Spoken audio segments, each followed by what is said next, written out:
Alright, doing a quick mic check before we get started.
Alright, so hello there everybody, welcome to the Dungeon Parlor.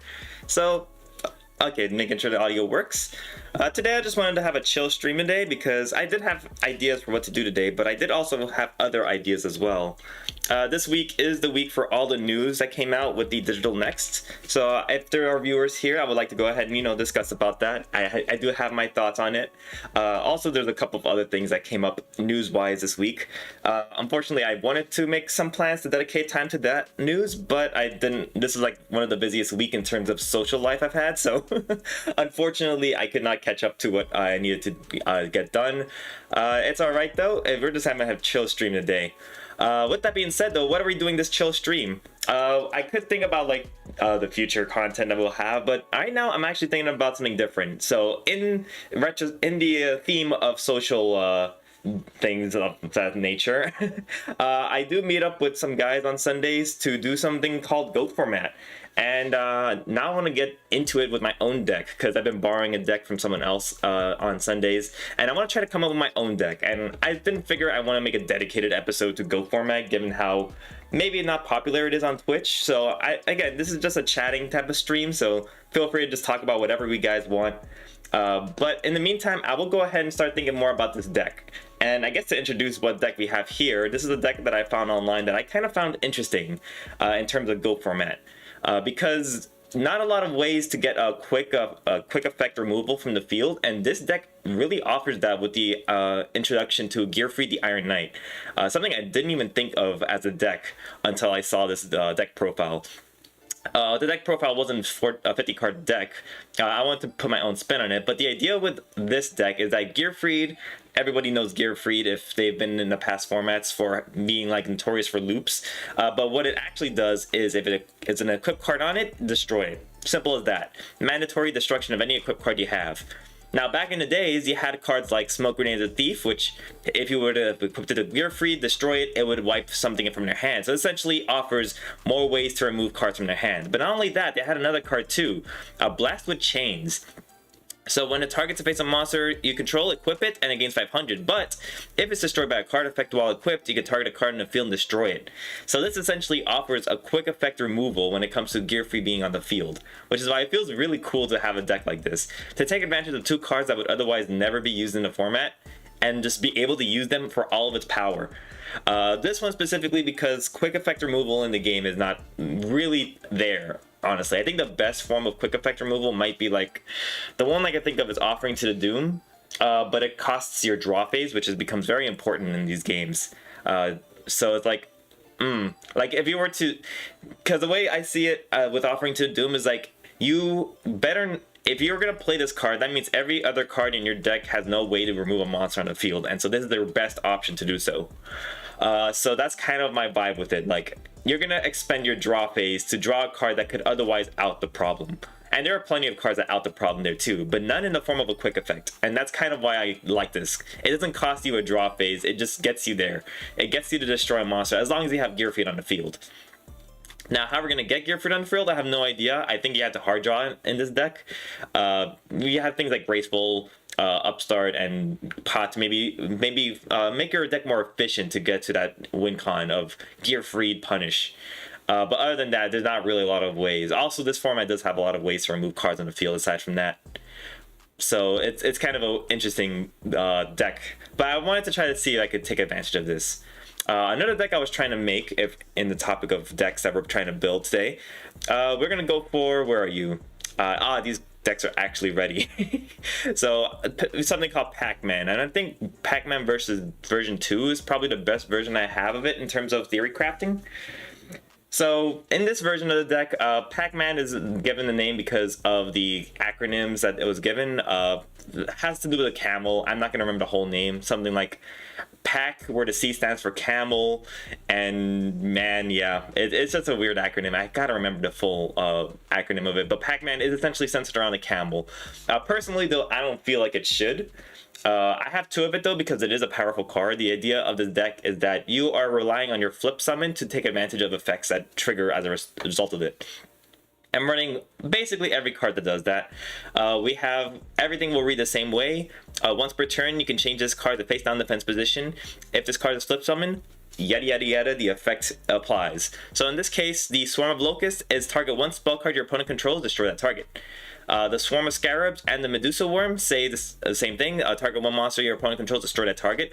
The reason why I'm running one of each is for two different reasons. One, the Swarm of Scarabs is searchable by Mystic Tomato, and two, and the Medusa Worm is searchable by Giant Rat. So if I really need monster removal in the form of having drawn into Mystic Tomato or Giant Rat, then I could tag into Medusa Worm or Swarm of Scarab.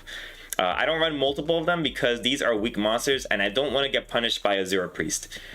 So the other thing too that makes Medusa Worm and Scarab have different natures is that this card doesn't target. Not as important in this format, but it could come up where I need to get rid of a monster that cannot be targeted. I think there are some monsters like King Dragoon that offer that non-targeting ability. And this card works around that by just saying if it's flip summon, destroy one monster on your opponent's side of the field. No, not even targeting. So that kind of offers that type of it offers that type of removal where there otherwise wouldn't be, but it's not very common in the game.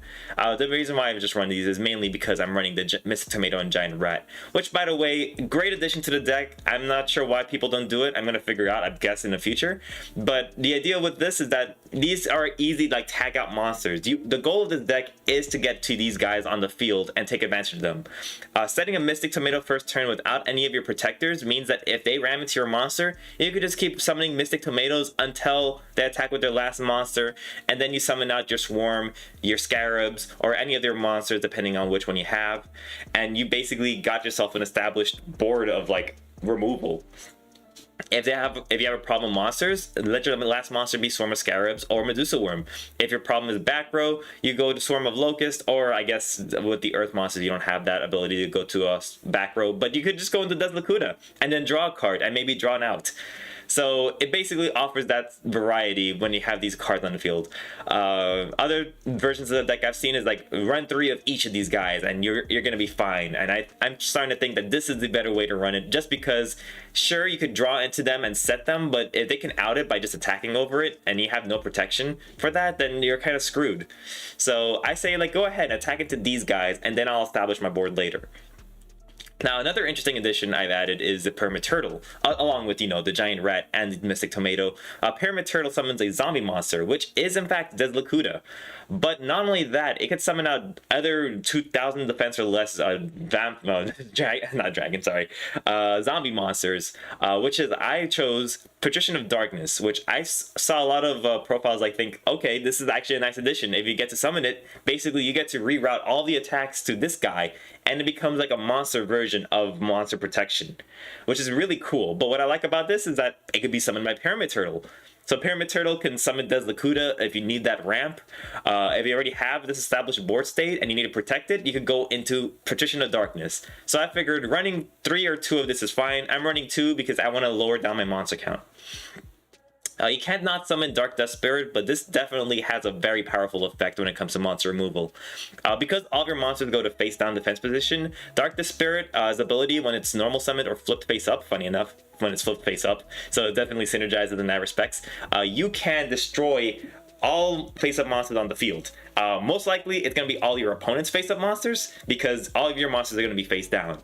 So that's why I'm running this tech in. If I have an established board and they're threatening me with some big monsters on the field, I could tribute it for Dark Dust Spirit and wipe out their big monsters on the field and get it back to my hand for later removal later on. So it's basically going to be like, yeah, put your threats on the field, get over my monster, sure, but if I have another monster on field, you better get ready for the backlash of my Dark Dust Spirit. The other thing too I'm running is Guardian Sphinx, because I figured, like, if I don't want to get outed by a Zero Priest as easily in this deck, Guardian Sphinx can definitely help with that. If I establish Guardian Sphinx, a Zero Priest is not getting over this monster unless it like equips itself with something. Equip cards are not very popular in this format, but it is possible that other cards like that exist, so we have to be careful with that. Guardian Sphinx is a 2400 booty, and when it's flipped face up, return all monsters your opponent controls to the hand. It is perfect removal for anything they might have. Unfortunately, if you're playing against, like, well, I guess there's not a lot of decks that could benefit from getting back to the hand, unless they could somehow flip their monsters face up on the turn they set them, and then that becomes a problem, because then they get to reuse that resource with this card, but that's the only situation I can think of. And for the last monster lineup, we have Cyberjar, because every monster in this deck is level 4 or lower, aside from these last 3 here. So basically, tag into any monster and it gets us into like an established board, get us any spell card, and it protects our monsters. So Cyberjar definitely just wipes out the game in our favor when we activate it. Maybe they'll have their own, and we'll see if that benefits us in that sense, because Cyberjar is a back and forth card. Both of us draws 5, special summons as many monsters to the field that are level 4 or lower, or add those cards to our hand otherwise. So if they are running Cyberjar, then this might be a problem, and we'll probably side it out. But I feel like this deck works best with it too. So no need to like side into it. I'd rather just see if they have it, if they benefit from it, and then side it out otherwise. So now in the form of like protection, we have as many spell cards as I can run that offer protection. And so the logic behind this is that Jinzo is a house. Jinzo basically will wipe this deck out if I rely on cards like Gravity Bind or a Wall of Revealing Light, which are like the most powerful floodgate protections for monsters in the game right now. I don't know about Gravity Bind, but Wall of Revealing Light, pay 3,000 and literally no monster in the game can attack unless you remove this card. So it offers a really big protection. But once Jinzo's on the field, this card's dead. Like, even if Jinzo's removed, this card's dead. And it's basically going to take up a slot in my space. So Jinzo is a hard counter. Not only Jinzo, though, there is Royal Decree as well, which is why I got to make sure that I don't run into many ways that could be outed by those 4 cards specifically. So that's why we're running as many spell cards on the field as we can. There's not a lot of ways that could be countered in terms of spell, aside from just regular removal, which regular removal will remove these as well. So that's why we're running as many as we can. So in this case, we have Swords of Revealing Light, which essentially flips their monsters face up, which can be very well in synergy with Dark Dust Spirit. Flip their monsters face up later in the turn, and it could be the same turn, could be the next turn, Dark Dust Spirit them, and their whole board is wiped. The other thing too is that it offers good protection. I was thinking about running Giant Tornado alongside Sword of Revealing Light, but this is a one-of in this format. It is limited, so it is not that good in the sense of like being able to draw into the Giant Tornado and benefit from it. Other things I've considered too is running Giant Tornado for the Premature Burial and the Call the Haunted. Reasons why I'm running these cards is because if I revive any of my monsters and flip them face down, they stay in the field. So this is essentially a monster reborn without that tie-in to these cards. And if they Giant Tornado me back with the Call the Haunted on the field, that's just mega punish if they don't kill me that turn. So it's like, yeah, why not? Enough about Giant Tornado though. We don't run that because it feels corny, but it feels doable. I just rather not go for corny. This deck really suffers from the meta, so we got to make sure we run as many outs to that meta as we can. Starting with stopping their attacks. Limit Area B is a spell version of Gravity Bind. Change all face-up level 4 lower, higher monster to defense, and you cannot attack with them. So all in all, they can attack, which is all good for me. We have a lot of level 3 or lower monsters, so we could definitely like poke for them if we establish enough removal. So it's not like it's going to be a big detriment to our plans. It's just making sure that they can attack with their big monsters. We also have Messenger of Peace, 1500 or more attack, cannot declare an attack. Now, the funny thing about this deck too is, yes, all of our monsters are weak, but we're trying to run as many monsters that have a big attack booty as possible. Mystic Tomato, Giant Rat has 1450, so this will definitely protect our life points if we have Messenger of Peace and Giant Rat. There's not a lot of things that are between 1450 and 1500 attack that could attack over this, unless they go damage step, rush recklessly our board, which is possible. I think rush recklessly is still a meta choice per se, but you know, it's there. That is possible, but they have to have the out, essentially, is what I'm saying. Then we have things like Golem Sentry, which I didn't talk about, but it's essentially doing the same thing. It's monster removal, but instead of returning them, destroying them, it returns that target to the hand. Target one returns to the hand, but the benefit of this is has 1800 defense, which is really good. And I keep talking about Azura Priest. Let me show you who Azura Priest is. It is a house. It is a spirit monster that can attack all monsters once each, and it has 1700 attack. So if I have an established board of all these Swarm Locusts, Swarm Scarabs, Medusa Worm, Deslicuta, this one monster can out all of them. And because they're not flip effects, they're just flip summoned effects, they can wipe them out without any punish. And we gotta make sure that Azura Priest does not punish us as badly as it can. So that's why we're running as little of these weak monsters as we can. And we're just going to run 3 Golem Sentry because that doesn't get outed by Azura Priest. Sure, attacking to it, but you're not getting over it. And then, yeah, 1400 defense, 1450 defense, 1100 defense, but again, I don't care if these guys get destroyed by battle, but it's kind of a shame that it doesn't have that ability. So Messenger of Peace does protect a lot of the cards on my field in that respects. So it does a really good job, and only that, it sticks around for a while. 100 life points payment for every turn is so cheap. Like, I don't even know why they even thought of that as a maintenance cost, but we're playing it. We're making sure that this card protects us. It definitely protects us from Azura Priest, but like things like Sangan can definitely wreck us if we have these weaker monsters on board. People would love to just play Sangan, poke away at things, and if we don't have the out to Sangan, then we're kind of stuck with being boned here. But that's why we're running the big defense monsters here. Everybody knows Gravity Vine and Wall of Real Alike. I just wanted to run a pool of 10 cards that can basically help us establish protection. Then we have the Pot of Greed, the Grateful Charity, the classics. Draw 2 cards or draw 3, discard 2. Really works well with any deck, so just auto include. We have Last Will here though as another inclusion. Everything that we summon, or everything in our deck really, is 1500 or less attack. And since we're running cards like Mystic Tomato and Giant Rat, Pyramid Turtle, things like that love to get destroyed by battle and summon things from the deck, we could easily establish board presence with Last Will. If we have Last Will and any of these like 8 cards in our hands, we could battle phase, attack into it with Mystic Tomato, get ourselves an established thing like Medusa Worm or Deslicuta, things like that, and then Last Will for another monster, getting us a 2-for on the field, and they're gonna have to contend with that. Ideally, we'd have this board presence alongside things like not level limit area, but like Messenger of Peace or Swords of Rebellion Light or things like that. We would have these established board presence. We would establish board presence and then lay down the protection in these forms, and then hopefully by that point they can't really out our board from there. The point is to make sure that we ramp as fast as we can to get out their boards that they could essentially have for us. Then we have Premature, we talked about those, and then the 3 Solemn because we need to make sure that our board presence is protected. Things like Heavy Storm could wipe us out, so we Solemn Judgment that.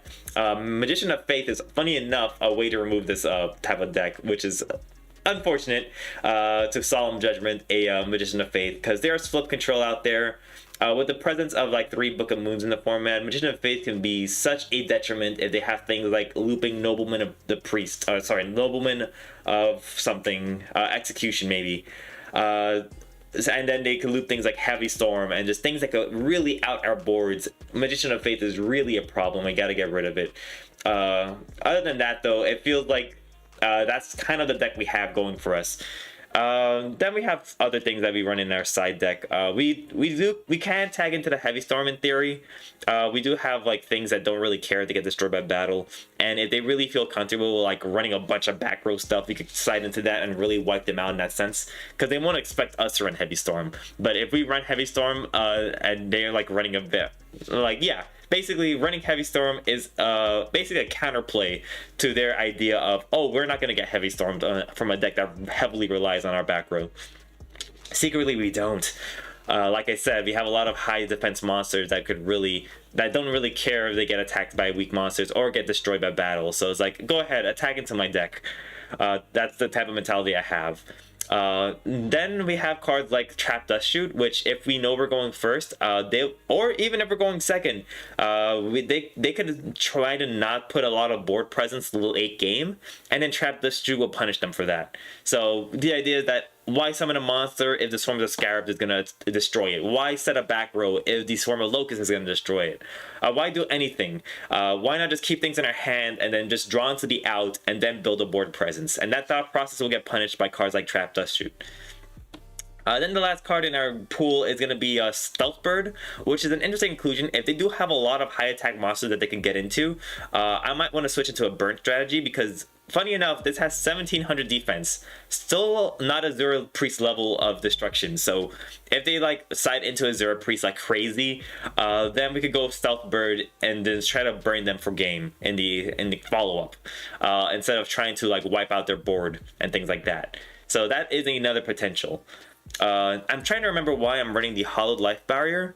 This is probably as a dual side in because this protects from any damage. So any damage you take from your opponents becomes 0. In case I'm running if I'm facing off against those burn decks, this card could both protect my monster and my life points. So this is where I would side into them. Dust Tornado for the back row hates because we need to at least have 3 back row hates in this extra deck side deck. And then the Book of Moon. Again, it's like a spell form of removal. Maybe if I'm running against the Jinzo matchup, then maybe Book of Moon will be something that's worth running. But I didn't really have any thoughts into the side deck. And then really the extra deck, the only reason why I have this extra deck is if they happen to like give us like whatever power cards that can get us there. There is a potential that we would be given like a Cyberstein for whatever reason, and we could just take advantage of it. But other than that, this extra deck will never get accessed. I thought about it and I didn't think it was worth it.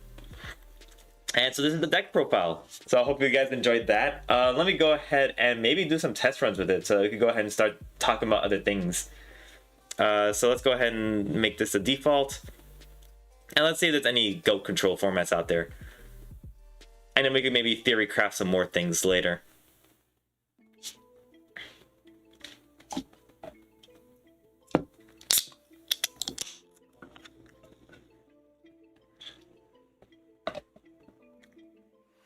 Alright. It's kind of interesting that there's a lot of duelists out here under the GOAT format. I don't see them often, but then again, I only look at it when it's like late at night, so maybe I'm in the prime time for GOAT control arena. Alright. Let's see. No, did I already click you? I probably did. I'll wait a little while, but maybe I'll go for the other guys, if anything. So how you guys feeling tonight in the chat? If you guys are there, I'm sure everyone's excited for the Digital Next news that came up with the release of Master Duels, the announcement of Cross Duels, things like Duel Links getting an upgrade alongside Rush Duels coming into the format. That was like a lot of big news that came out this week, and I'm kind of excited for like some of it. I'm not excited about Rush Duels. I don't think Rush Duels feels very interesting, but I can't wait to be proven wrong. Things I am interested in though is the Master Duels and the Cross Duels. My goodness, would I love to see what those are about when they release. Unfortunately, I don't know if I'll be able to switch completely out of Dueling Book. Lucky for Dueling Books, that is. Because the format that we play sometimes relies on having multiple players, and I don't think Master Duel is going to support that. Cross Duel might, though. It will, but it might not be the OCG TCG that I was expecting.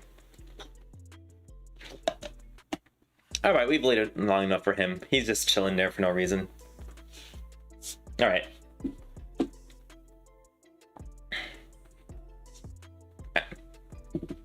Apparently no one feels like dueling. Either that or my connection's weird. I'm gonna check. I don't think my connection's bad, but we'll see. Something I wanted to do too while I'm on stream is make a Reddit post, and I think I'm gonna do that while we're waiting for a response from this host. So while we're waiting for that, let's go ahead and go to Reddit. I'm sure there's a lot of things in the world of Yu-Gi-Oh! That's being like crazy announced right now. Oh, maybe not. Wow, there is like literally no response from anybody. All right, we'll host and we'll see what happens. So yeah, I could go ahead and just make a post soon about it. I don't know if I'll have enough time in between streams, but maybe that could be a separate segment that we could just work on. Because I kind of wanted to make a post about the cross duel stuff. Anybody who's a frequent watcher of our stream knows that we do battle royales, and I want to try to see if I can make a post relating to that. And you know, but unfortunately, again, a lot of stuff happening today that made us busy, so we can't really do a battle royale format today. And yeah, nobody feels like playing Go format. All right, that's fine. We can just talk Go format for a bit. I've had other theories on it. I do have the reasoning deck too. I really tried this out. It feels like an interesting deck. The reasoning turbo, you could call it. I think they call it reasoning gate turbo. It's basically self-explanatory. If anybody knows reasoning and Monster Gate, you'll know what it is. Essentially, these two cards tutor out monsters from my deck. Excuse me. In two different ways. Reasoning, if you have to have your opponent declare a level, and if they declare the right level that you discard from your deck, then they don't summon it. Otherwise, they summon it from the deck. Monster Gate, you tribute a monster and you summon whatever card you find off the top, not the top of your deck, but the next immediate monster nearest to the top of your deck. So essentially, these are ways to tutor a monster. I think it explains it best here. Excavate cards from the top of your deck until you excavate a monster and special summon it. So that's what they basically do. So with those two combined, you have 6 copies of ways to tutor out monsters from your deck. The rest of your monsters pool has to be like very powerful cards that you just have to tutor out. So the one that I chose for this version of the deck was Strike Ninja Monster Gate Reasoning. So it's like a Reasoning Gate ninja. The benefit with running ninjas in this deck is that you would hopefully amass a pool quickly in your graveyard to go for like things like Dimension Fusion to get like that powerful play. Otherwise, you just get into your other big monsters and hopefully beat for game. We have like Cyber Sign here. We try to have a variety of levels here so that they can't call reasoning correctly. So we have our level 1 Sinister Serpent, we have our level 2 Cyberstein, level 3 Spirit Reaper, 3 level 4s of Strike Ninja, level 5s the Vampire Lords, 2 of them because that's how that's maxed out of them, 6 for Jinzo and Blowback, and then 8 for Dark Magician of Chaos. Dark Magician of Chaos is cool because what are the chances they'll call 8? But if they don't call 8 and I hit this card, then I could get back my Monster Gate, I could get back my Reasoning and do it all over again. Or worst case for them, I could get into my Pot of Greed, I could get into my Graceful Charities, or all those powerful cards that I could just get out of my graveyard. Because that's what it does. When it's special summoned or normal summoned, you get to get a spell card from your graveyard and add to your hand. Now, what are the chances that we won't mill any of these powerful spell cards as a result of Reasoning or Monster Gate? You do get rid of all the cards in your graveyard once you special summon the monsters. In fact, let me go ahead and show you some gameplay of it to really showcase the power of this deck. We'll go solo here. So let's see how explosive our first turn can get for a deck like this. Oh yeah, Royal Decree, because we don't care about trap cards in this deck. It's kind of a wishy-washy of whether or not you want Royal Decree or just a bunch of back row. But chances are you want to just make sure that your plays go through. So Royal Decree is what it is. So here we are with the reasoning. People will likely call 4 or 6 because they're afraid of Jinzo or they're afraid of any, or not afraid, but level 4 is probably the basic call that they make with reasoning. And I think it's probably the safest in all cases. So I'm just going to go with 4. And we mill. Look at that. Oh, sorry, we milled too much. I'm just used to getting it late, so that goes back into the top of our deck. Let's just say we never did that. And there we go, we got a first turn Vampire Lord. Vampire Lord's crazy in this format because there's not a lot of ways to remove monsters aside from destroying them or going to battle with them. And good luck going into battle with a 2k beater first turn. But not only that, when it gets destroyed by card effects and sent to the graveyard by opponent's card effects, special summon it from the graveyard in your next standby phase. So essentially, you can get rid of it for now. Next turn, it's coming back. So you better make sure you establish a bigger monster than me, or else this guy's gonna keep coming back. With this hand though, it doesn't feel very strong. We can metamorphose this Vampire Lord into another one of our actual tools in our deck. So we could go for like the Reaper of Nightmares to get like the protection from this, like not destruction, but destruction by battle if we feel like their like monster is really strong. Or if we're going first, actually sorry, we draw for turn. Wow. If we had drawn for turn, we would have had a pot of greed in our hand. I'm being silly here.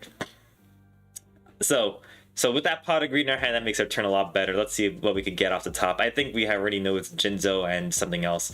That sucks. I mean, maybe tributing our Vampire Lord for a Jinzo feels pretty good, honestly. Adds Darks to our pool, so it's not a big deal. And Jinzo is just a house. But we do have the Royal Decree, so we don't have to even worry about that. So you can see the explosiveness of this deck. Getting a first turn. Oh my god, that's just 3 brain control going first is terrible. Well, set 2 and pass. Why not? Who cares if they punish us with the heavy storm at that point? We want them to get rid of their heavy storms. We don't really care about heavy storms, honestly. I think this is the only card that cares about heavy storm. But the sooner that gets out, the better. But wow, drawing into 3 brain control, you can't control that, honestly. Reinforcement helps a little. Reinforcement only really gets us the Strike Ninja. But it's like a fourth copy of Strike Ninja, sorry. Kind of unfortunate though. So, kind of a poor hand. This is kind of why I don't want to try this deck out, because you do get some of the bad hands, but other times it's just crazy. So this hand is pretty cool. We could go Strike Ninja Monster Gate, but we could also, on the first turn, set Scapegoat and next turn go Monster Gate. And since we have 2 first turn, I think the right play is to set 2 and pass. If they Heavy Storm us, we just freaking Scapegoat. If they try to attack us, we just Scapegoat. It's just such a great card. So the chances are we're gonna have 3 of them. They're gonna summon a monster, try to attack over one of them, yada yada yada. They're not gonna do much. Then we Monster Gate both of them, because Scapegoat prevents us from tribute summoning with them, but they do allow us to tribute in general. Cannot be tributed for a tribute summon. So we can still tribute this guy, and let's see what we get. Look at that, a Vampire Lord. Let's go ahead and do it again. Also, we should probably activate this on their turn in case they set back row. So this is likely going to be face up. Then let's Monster Gate again. And let's see what we get. Strike Ninja. Love to see it. Alright, cool. So what a plus. But unfortunately, we don't have any monsters in the grave just yet. Chances are, though, their monsters lineup is pretty weak. We could go ahead and normal summon a Spirit Reaper, rip a card out of their hands, and then, you know, wait for the follow-up. If they get rid of our stuff, then maybe Strike Ninja will become useful. Otherwise, who cares? So let's go ahead and reset the deck. See, you can see how explosive this gets. We definitely have the Dimension Fusion to capitalize on the Strike Ninja plays in the future, but that's why I don't run 3 of it, because it's very hard to capitalize on Dimension Fusion early game. So let's see. We do want to run multiple because we do mill a lot in this deck.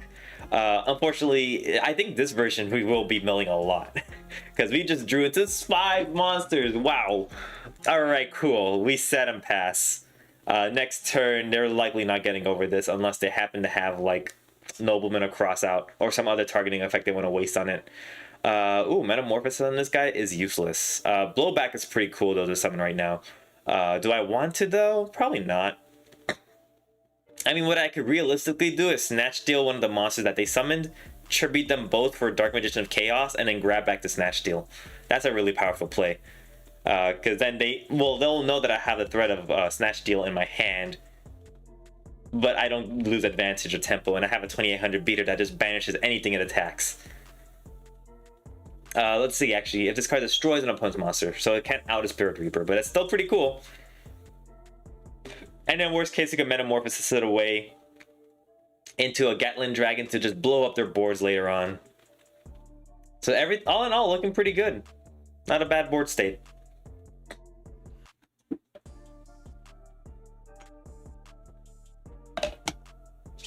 Oh yeah, and kind of another reason why I didn't think to go really big on a Battle Royale. Why I didn't really think it mattered too much is because, yeah, not a lot of viewers come around, and I understand that. If you are there, though, please do shout yourself out. Make yourself feel special if you're there. But otherwise, it kind of feels wasted to try to make any big announcement when, you know, streaming in general isn't that big, unless you're like the big streamers out there like Disencoder, Farfa, MBT. I think those are the 3 big ones I can think of off the top of my head. They like reach 500 plus viewers. Not hating on them. I respect their work, but it's still like it feels bad when those are the only reason why people come to Twitch when it comes to Yu-Gi-Oh. I've kind of recognized that now, and it's kind of a shame. But oh well. You bear the sword that you wield, I guess. I don't know what the saying goes. Do I want to actually? Yes, I do want a reinforcement because I need a monster on the field, and also I don't want to draw into the Strike Ninja or, you know, tag into the Strike Ninja. All right, so we do that first to get a monster out of our deck. And then what we could do is, we don't have the Graceful Charity yet. I think right now would probably be best to just normal summon Strike Ninja, Monster Gate, just to see what we could get from our deck. Or maybe it would be better to Graceful, no, see, I've had conflicting thoughts about Graceful Charity. It's a great way to tutor things out of your deck that you need. But in the case that where you have everything you need, Graceful Charity feels like you should just hold on to it. I know people just like to waste it just to see like, oh, I can maybe get a better hand out of it. But part of me thinks like maybe I should wait until I see a threat that I need an answer to, and then I should just Graceful Charity into it. Otherwise, it just feels wasted. Alright, but yeah, we're just sticking with the Monster Gate. We have the combo. Strike Ninja Monster Gate is good enough for me in terms of combo. Let's see what we can find off the top. Blowback, pretty cool. 2300 is nothing to scoff at in this format. And then we just set a Royal Decree. And then we pass turn, honestly. Graceful Charity would be good if we had a lot of trap monsters, but we already have the Royal Decree. Sorry, not trap monsters, trap cards. We have the Royal Decree already though, so there's nothing really else to search. And I did not want to discard these powerhouses. So we go ahead, let them go. Flip for whether they out it or not, because likely they have things like Lightning Vortex, or they have like... Oh, they could probably book a moon and an attack over it. Honestly, this is a weak monster. Oh, I didn't even call. Heads we keep it, tails we don't. It might be relevant. So tails we don't. Oh well. Let's draw on our next card and look at that. Now is a good time to do Graceful Charity, but oh, we do have 2 reinforcements, so we do have like 5 copies of it. That's right. Part of me is thinking maybe search out the Strike Ninja, just so that we don't draw into it. I don't care. Let's thin out our deck some more, because we want to get into our other power cards. Where are you? Strike Ninja to hand. Alright, and then now's a good time to Graceful Charity, because we could use some actual power cards right now. Let's draw 3. And what are we discarding? We have 1, 2 Dark Monsters in the grave. We can make it 3, 4. If you really want Strike Ninja to be live. Chances are they're beating us up with a bigger monster though, so we should probably not discard both of them. Scapegoat would be good protection. We could Snatch Steal their monster though, honestly. If it's actually a big threat to us. So I think, yeah, sure. This and this to grave. If they outer Strike Ninja some other way, then we could just premature burial one of them back. But Spirit Reaper is so good otherwise. Actually, maybe we keep the Spirit Reaper in our hand. We could toss out the Scapegoat? Yeah, sure. Toss out the Scapegoat. We're that confident. If they have a monster on board that beat over it, then we could just Snatch Steal, Spirit Reaper them, and get some like good life points out of their... Like, get a chunk out of their life points. If they Mirror Force out, they're Mirror Forcing their own monster, so that's all fine and good. And then we hope for the best. Then we could just follow it up with a premature into a Strike Ninja, because that feels good to me. So, all in all, pretty good. This feels like a pretty good board state to begin. Alright, so next up, we're gonna go for drawing for turn. Pot of Greed. Draw 2. And then what do we do? Okay. Well, we can upstart to thin our deck some more. Yes, let's upstart to thin our deck some more. That's pretty good upstart. But it looks like we have everything we need. I think what we could do is Reasoning first, so that they don't expect... If we're going first, like game 1, turn 1, then they do not expect us to be... Well, if they see Reasoning, they probably are thinking, yeah, this is a Reasoning turbo deck. But they don't really have a choice but to go for 4 early game. If they see a Monster Gate, then they might go for 4 or 6, and they might be more scared about what we get. So let's just go Reasoning first and see what we grab. Oh, Strike Ninja, wonderful. Didn't really care for that, so let's go ahead and Monster Gate that away. And let's see what else we can get. Vampire Lord's not bad. Alright. Let's see though. Should I Graceful Charity my Demock away? It's an interesting question. I would like to summon the Demock to get the Dimension Fusion going, though. Do we have 2 monsters in the grave for Strike Ninja? We do not. I mean, what we could do is tribute summon Vampire Lord for Jinzo. And then next turn summon the Strike Ninja to set up our Dimension Fusion. Or we could just Graceful Charity, ditch these 2 cards so that we can make our Strike Ninja live and then get our Dimension Fusion live next turn as well. Let's do that. I like that plan better. So let's draw 3. Ooh, ooh, baby. I love it. 2 Grave with a Sinister. But what else are we going to discard? Well, we need 1 more Dark Monster that we would love to summon from our with Dimension Fusion. And let's go with maybe the Demock, honestly. Realistically, yeah, it would be cool to summon the Demock, have it banished by its own effects, most likely because they'll out it, and then go into Dimension Fusion. Or even better, like if we draw into something like, oh wait, did we just draw into all 3 Strike Ninjas? Oh, I have an idea. I could have an idea to be really explosive and stupid. So we could set 2, card destruction, and then search out our Strike Ninja again. Just because, my goodness, all those dark monsters in our graveyard is going to be super, super good. Mega Punish by... Oh, there's no Monster Reborn in this format. Of course. What am I worried about? There is Autonomous Action Unit, though. We do got to worry about that. Yeah, let's go ahead and do it, because I feel good about it. So we're going to draw 3. Demock, Strike, Jinzo, draw 3. Ooh, that feels good. At this point, oh, I see the Monster Gate. That could be good follow-up. Let's see though. Setting the Defusion might have been a poor plan too, because if they Heavy Storm us now, it's gonna feel bad. We could just Dimension Fusion now, honestly. Now that I'm thinking about it. What I could do, if I'm really worried about that, is I just Reinforcement, search out our Strike Ninja, the last one in our deck, to hand. It is first turn, so we could just normal summon this, banish it away by banishing 2 of our monsters here.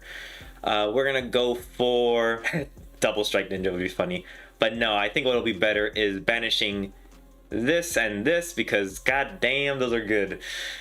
And then activating Dimension Fusion to special summon them all back. They will have nothing to special summon back. I'm pretty sure that's how that works. Both players special summon as many other remove from play monsters as possible. Since they have none, we are good with this special summon. Oof, that feels powerful. And Demock's gonna trigger. I could go for Dimension Fusion again, just because with Strike Ninja that loops like crazy, but I think Pot of Greed would be good too. Grab that back to hand. And then we could Monster Gate some more, but we do have the Scapegoat. Oh, we have a board. We have a full board. Why are we worried about that? They could Lightning Vortex us though, which is, well, with Strike Ninja. And 2 Strike Ninjas in the grave. Oh, you know what? Maybe I do want the Dimension Fusion back, now that I'm thinking about it. Screw hand advantage when we could keep an established board presence. So 2 hand. And it should be in the grave. So there we go. They could definitely out this board. I think what I will do, just in case, is I will set these 2. If they have Heavy Storm and Lightning Vortex, then that just sucks to suck. Or I could just try to bait them out with the Scapegoat. If they have the MST for it, they have the MST for it. Would they want to MST for it? They are facing against a Jinzo. Is likely not going to be any trap card that they should care about. But yeah, let's do it. And then there you go. Very explosive. Excuse me, very explosive board. And another reason why I ran card destruction in this deck, because it just feels good to get rid of all those cards. It also helps when you don't have any of the power cards and you need to search for them. Card destruction just gets you there. Oh, and also they do discard their hand too. I just realized that. I don't think that really matters for us though.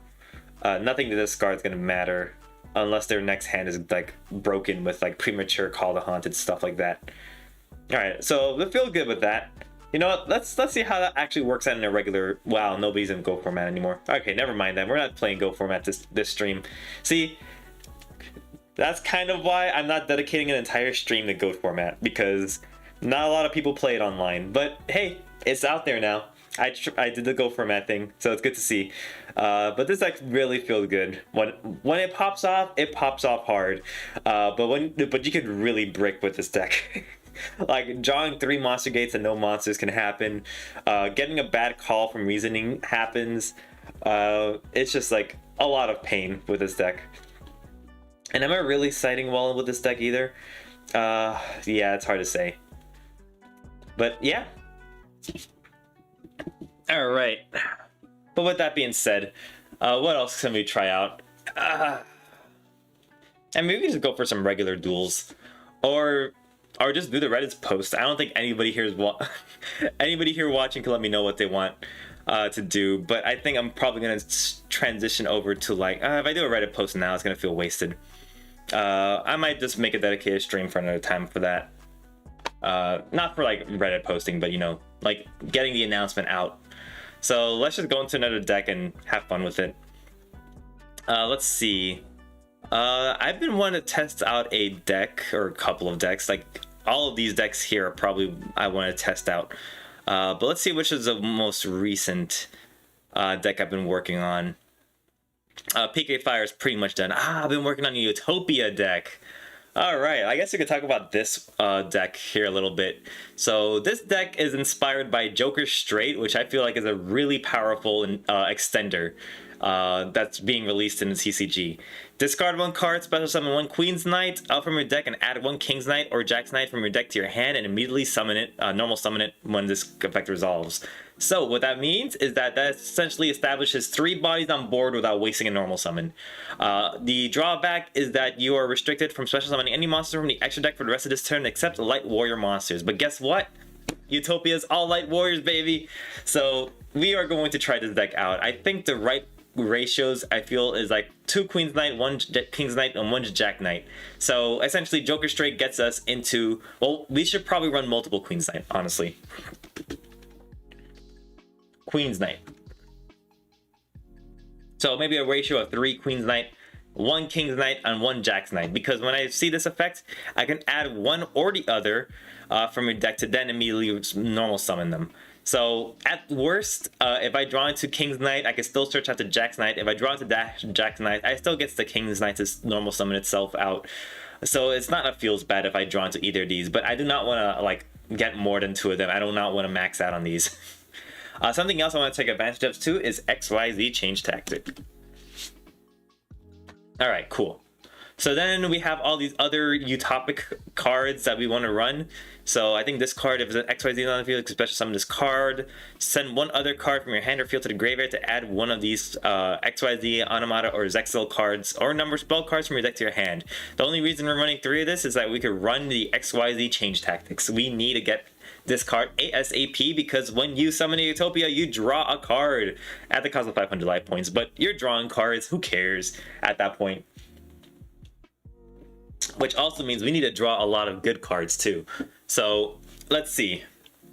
In terms of extenders, we have the ZS Extended Sage. If you control no card, special summon this card from your hand, of course. And then when it's summoned, this card's XYZ summoned, you can add 1 rank up magic normal spell from your deck to your hand. Probably going to be useful if you want to keep going up the Utopia ladder here. So definitely worth having. Let's see, what else can we do here? Astral Creeper is another extender. Reveal 1 number XYZ monster in your extra deck, special summon this card from your hand, and its level becomes equal to its rank. You cannot special summon monsters from your extra deck except XYZ monsters. Don't worry, buddy, that's all we're doing. While this card is face up in the monster zone. Okay, that's fine. We should also be running the... Actually, are these warriors? Warrior, ooh, a fiend. It's fine though. We really want to search out this warrior though. So essentially, we're going to be running a sold. Of course, we should be running a sold. But that also means that we want to run other things too. So let's worry about that next. So we have. I try to come up with the order in which to do the Utopia stuff. So we have Utopia into Utopia Ray. Like, okay, so this is where it gets a little crazy because you got to figure out the order in which you want to rank up, and that becomes a little bit convoluted. So I think the easiest one to start off with is Utopia Double. So Utopia Double goes into any Utopia XYZ monster, and I think the one of choice is going to be Leo Utopia Ray. No, it's this guy. No, where is he? It's the one where you detach two and special summon a guy. Actually, realistically, it's confusing. We had to figure out the right order to this. So we could go Utopia double into, where's that card? I think it's you actually. Into Utopia Dragoner, which you can detach two materials from this card to special summon one number monster that has a number between 1 and 100, and special summon those. And then you're locked into Exceeds monster for the rest of the turn, I believe. Oh, you cannot special summon monsters from an extra deck except XYZ monsters, and your monsters can attack the turn you activate this effect. Ooh, that's unfortunate. So we cannot go into a soul the turn that we activate this effect. So you just gotta be careful of that. But then there's this other card, Utopia Kaiser, that I could probably try to extend off of. So once per turn, you can special summon rank 9 lower number monsters with 3,000 or less attack that have different ranks from each other from your extra deck up to the number of materials with different names attached to this card. Let me see the ones of choice here. This is treated as one. And this guy? Realistically, what we could do, Utopia Kaiser into like Utopic Future Slash. Actually, what is it? One of Utopia monsters XYZ summoned. So this is a Utopia monster. And it has to be XYZ summoned.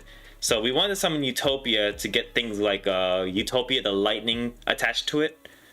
What else can we really do? I mean, we could also go into like utopic stuff here, but we really want to try to benefit as much as we can with the XYZ change tactic. So we have Utopia Kaiser to special summon regular number 39 Utopia, and then summon out. They won't have material, I don't think. Their effects are negated, doesn't even matter. Then attachment material from this card doesn't really matter as well. Let's see what else we could do. Maybe it would be good to summon. Oh well, let's actually read which cards can special summon themselves out using another monster. You can also XYZ summon this card by using another 35 Utopia you control as material. Good. And so that allows us to get into this because we have a rank 4 Utopia still. Okay, cool. So you could go Utopia Kaiser into Utopia to go into the Utopia Ray to then go into the Utopia the Lightning. Or this guy, I think, too. You can also XYZ summon this card by using a number 39 Utopia you control the XYZ material. I don't think we're going to use its effect. Yeah, you could detach 3 materials. That's not happening. I mean, I guess if you're summoning Utopia Raw, then that could happen. And oh yeah, if your opponents have at least 3,000 higher than yours, not happening first turn. So yeah, basically these are just to go into another Utopia monster to get draws, and then go into a Lightning, which could then get us 2 materials on it, so we can at least activate its effect. So not bad. Chances are though we're not gonna just stop there. Oh man, like what, we draw all these cards, what are we drawing into? What do we care to draw into? Also, is this like the rest of the turn, or is this like you cannot special summon except Xyz monsters?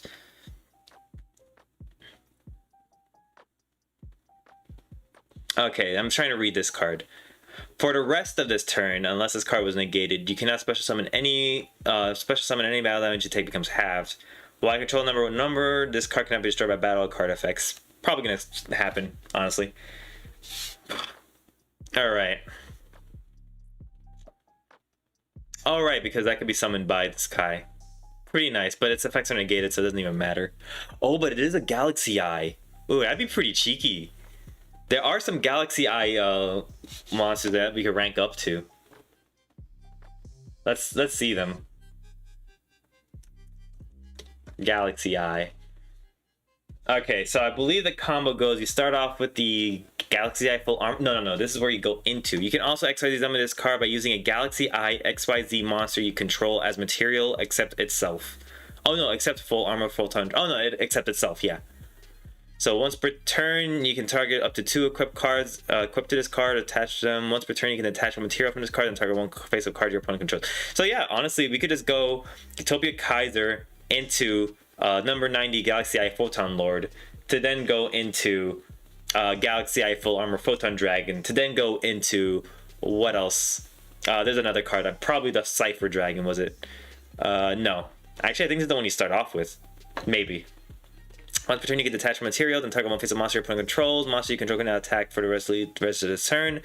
Also take control of the targeted monster. Okay, yeah. So this is another card you could... This is, I think, the starting combo. Because it's 2 rank 8s, right? 2 level 8s. And then you go into this guy to pop a monster, and then you go into something else, which I'm trying to find now.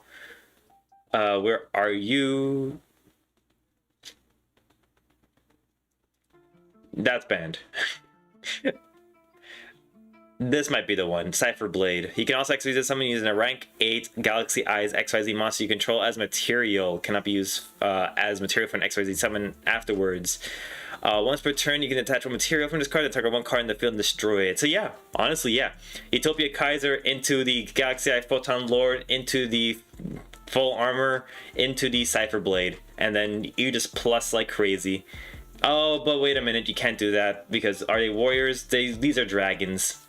Okay, never mind then. It'd be cute, but not possible. We could just have him there for like next turn. If they don't out this guy, then we just go into full armor and Cypher Blade.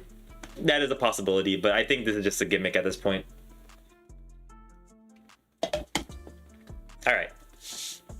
So, what is the order of operations here? First, we go into Utopia Double. Then we go into Utopia Kaiser.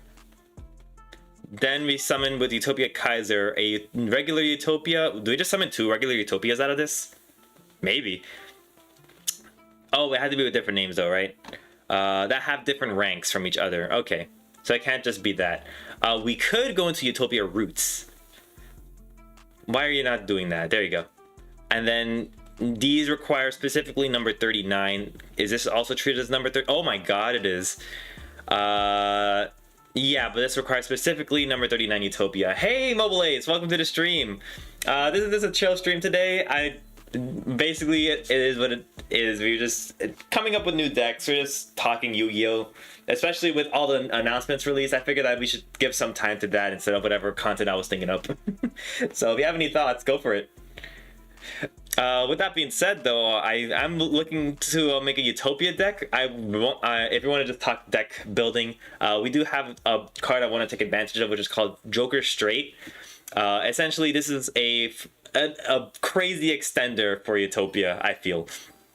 Discard a card, special summon a Queen's Knight, search out a King's Knight, and then normal summon the King's Knight. And on resolution of the normal summoning King's Knight, you get Jack's Knight. So basically, you get 3 monsters without wasting a normal summon. And that's just too crazy to pass up on.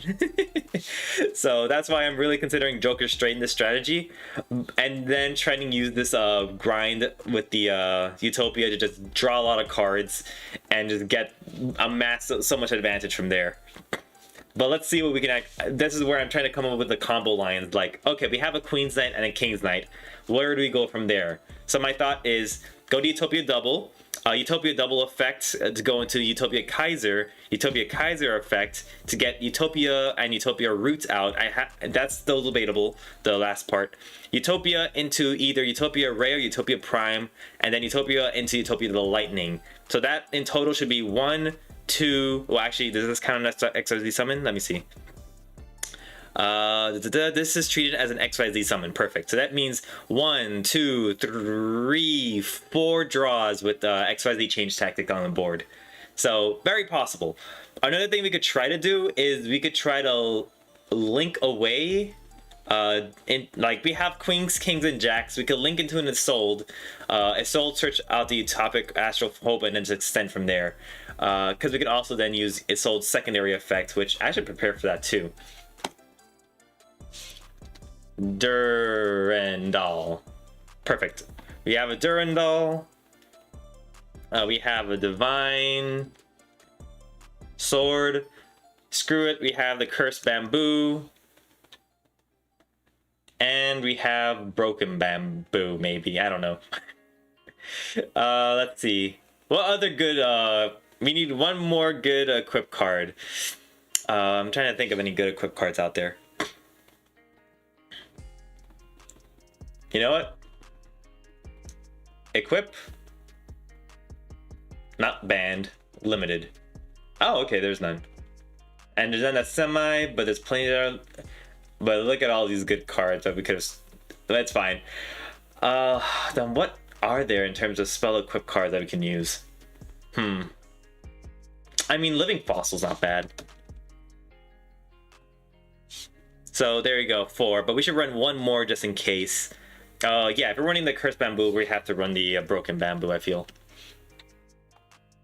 Broken Bamboo. Oh, and then yeah, 3 regular bamboos. Golden bamboos. There you go. Because we gotta run the gimmick, and yeah, they're not equipped cards. Golden bamboo. So we could just draw into our entire deck if we draw into golden bamboo. Admittedly, I think what we could run instead is what is that card's name? We're looking for a fire warrior that does equip cards in the grave. I already forgot it. I think it's level 1 too, so let's do that. Yeah, this guy. If you control a fire warrior monster, you can special summon this card. If summoned this way, treat this card as a tuner. You can only special summon blah blah blah. If this card is special summoned, target one of your fire warrior monsters or one of your equipped spells that is banished or in your graveyard and add it to your hand. So worst case, we curse bamboo into golden bamboo, and then we Infernoble Knight the cursed bamboo to our hand, or equip it, and then use our golden bamboo to +2. Pretty good, honestly. Is there any restrictions to that? So yeah, I don't think we need any of these cards. I think Cursed Bamboo might be enough, but Durandal's pretty nice too, to just search out a like Sublimation Knight or something like that. Otherwise, this feels good on its own. Living Fossil could just be good extender. Divine Sword, should we run Divine Sword? Should we run Broken Bambucho at this point? Because we have the like Infernoble Knight, Renald, and it can special summon itself. It's debatable. Is it a warrior deck? Pretty much. If we're using Joker straight, we are locked into special summoning light warrior monsters from the extra deck. So basically anything we do should be warrior oriented, and since it's warrior oriented, we might as well run Isolde, and because we're running Isolde, we might as well run Renaud as one of the combo extenders. We could run as well, what else? The Sublimation Knight and the Squeak Knight. Maybe 2 Squeak Knights. Sublimation. The concern is that I want to draw into powerful cards too. We have this entire draw engine, and I don't want to just draw into extender. Especially since we're locked into light warriors, we're not going to get into very powerful extra deck monsters using just extenders alone. I want to like reserve some spots for like hand traps and things like that. It's like, okay, we're drawing into like 20 cards in a turn. Let there be 20 hand traps that we could like use against our opponent on their turn. Type of deal. Or something to that nature. So, let's see. Actually, does this card get to special summon in general, or is it only good in the hand? Yeah, it's only good in the hand. Alright. So that's not bad. Sublimation is debatable at this point. Let's see.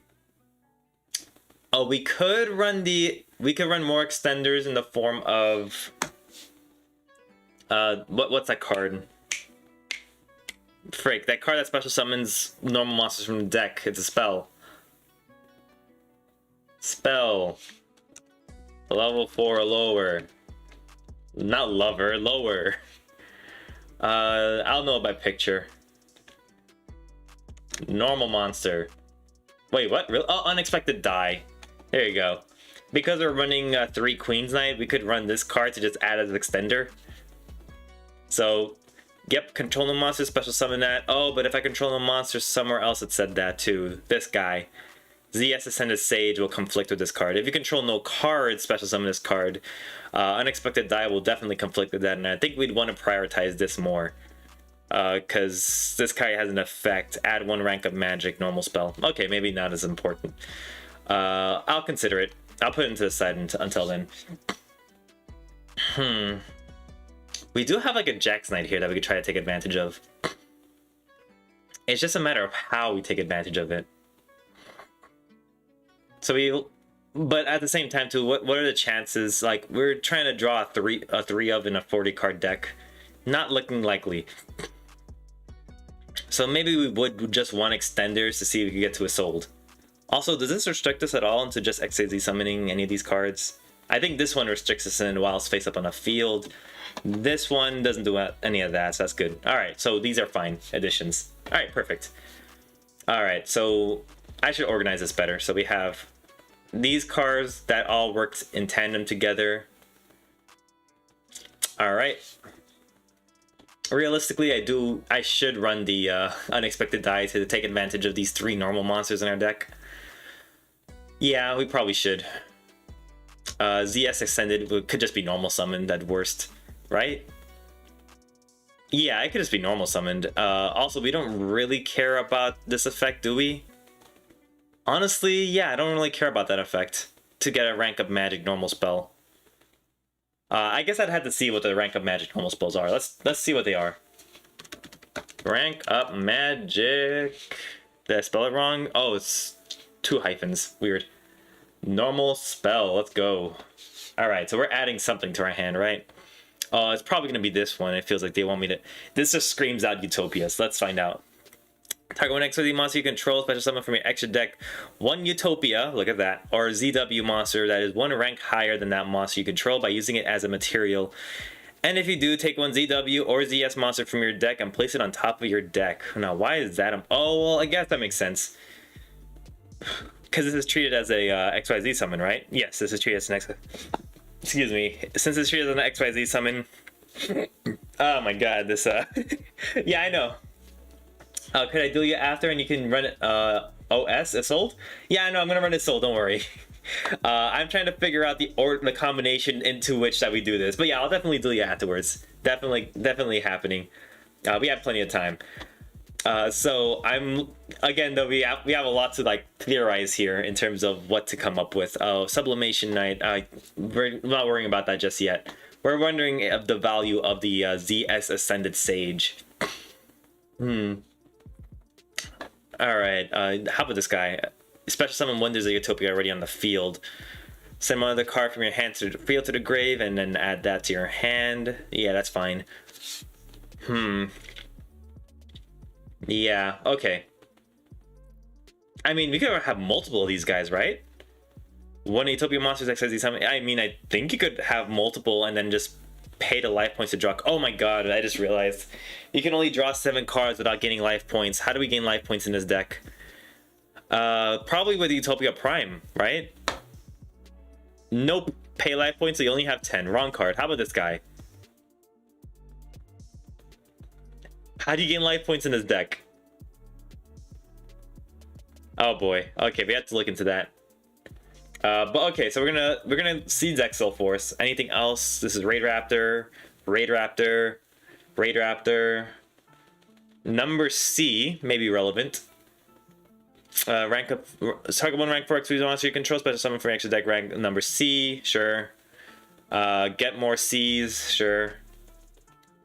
Let's see. Special summon for extra deck 1 monster with the same attribute but 2 ranks higher. I don't know about that, Chief. Not a lot of cards here are 2 rank higher that I want to summon. I think it's like 1 rank higher at best. Yeah, like Utopia. Unless I do like... No, not even Utopia Roots can help me with that. Yeah, no, there's nothing. Oh, wait, there it is. There's one. Is that worth it? Let's find out.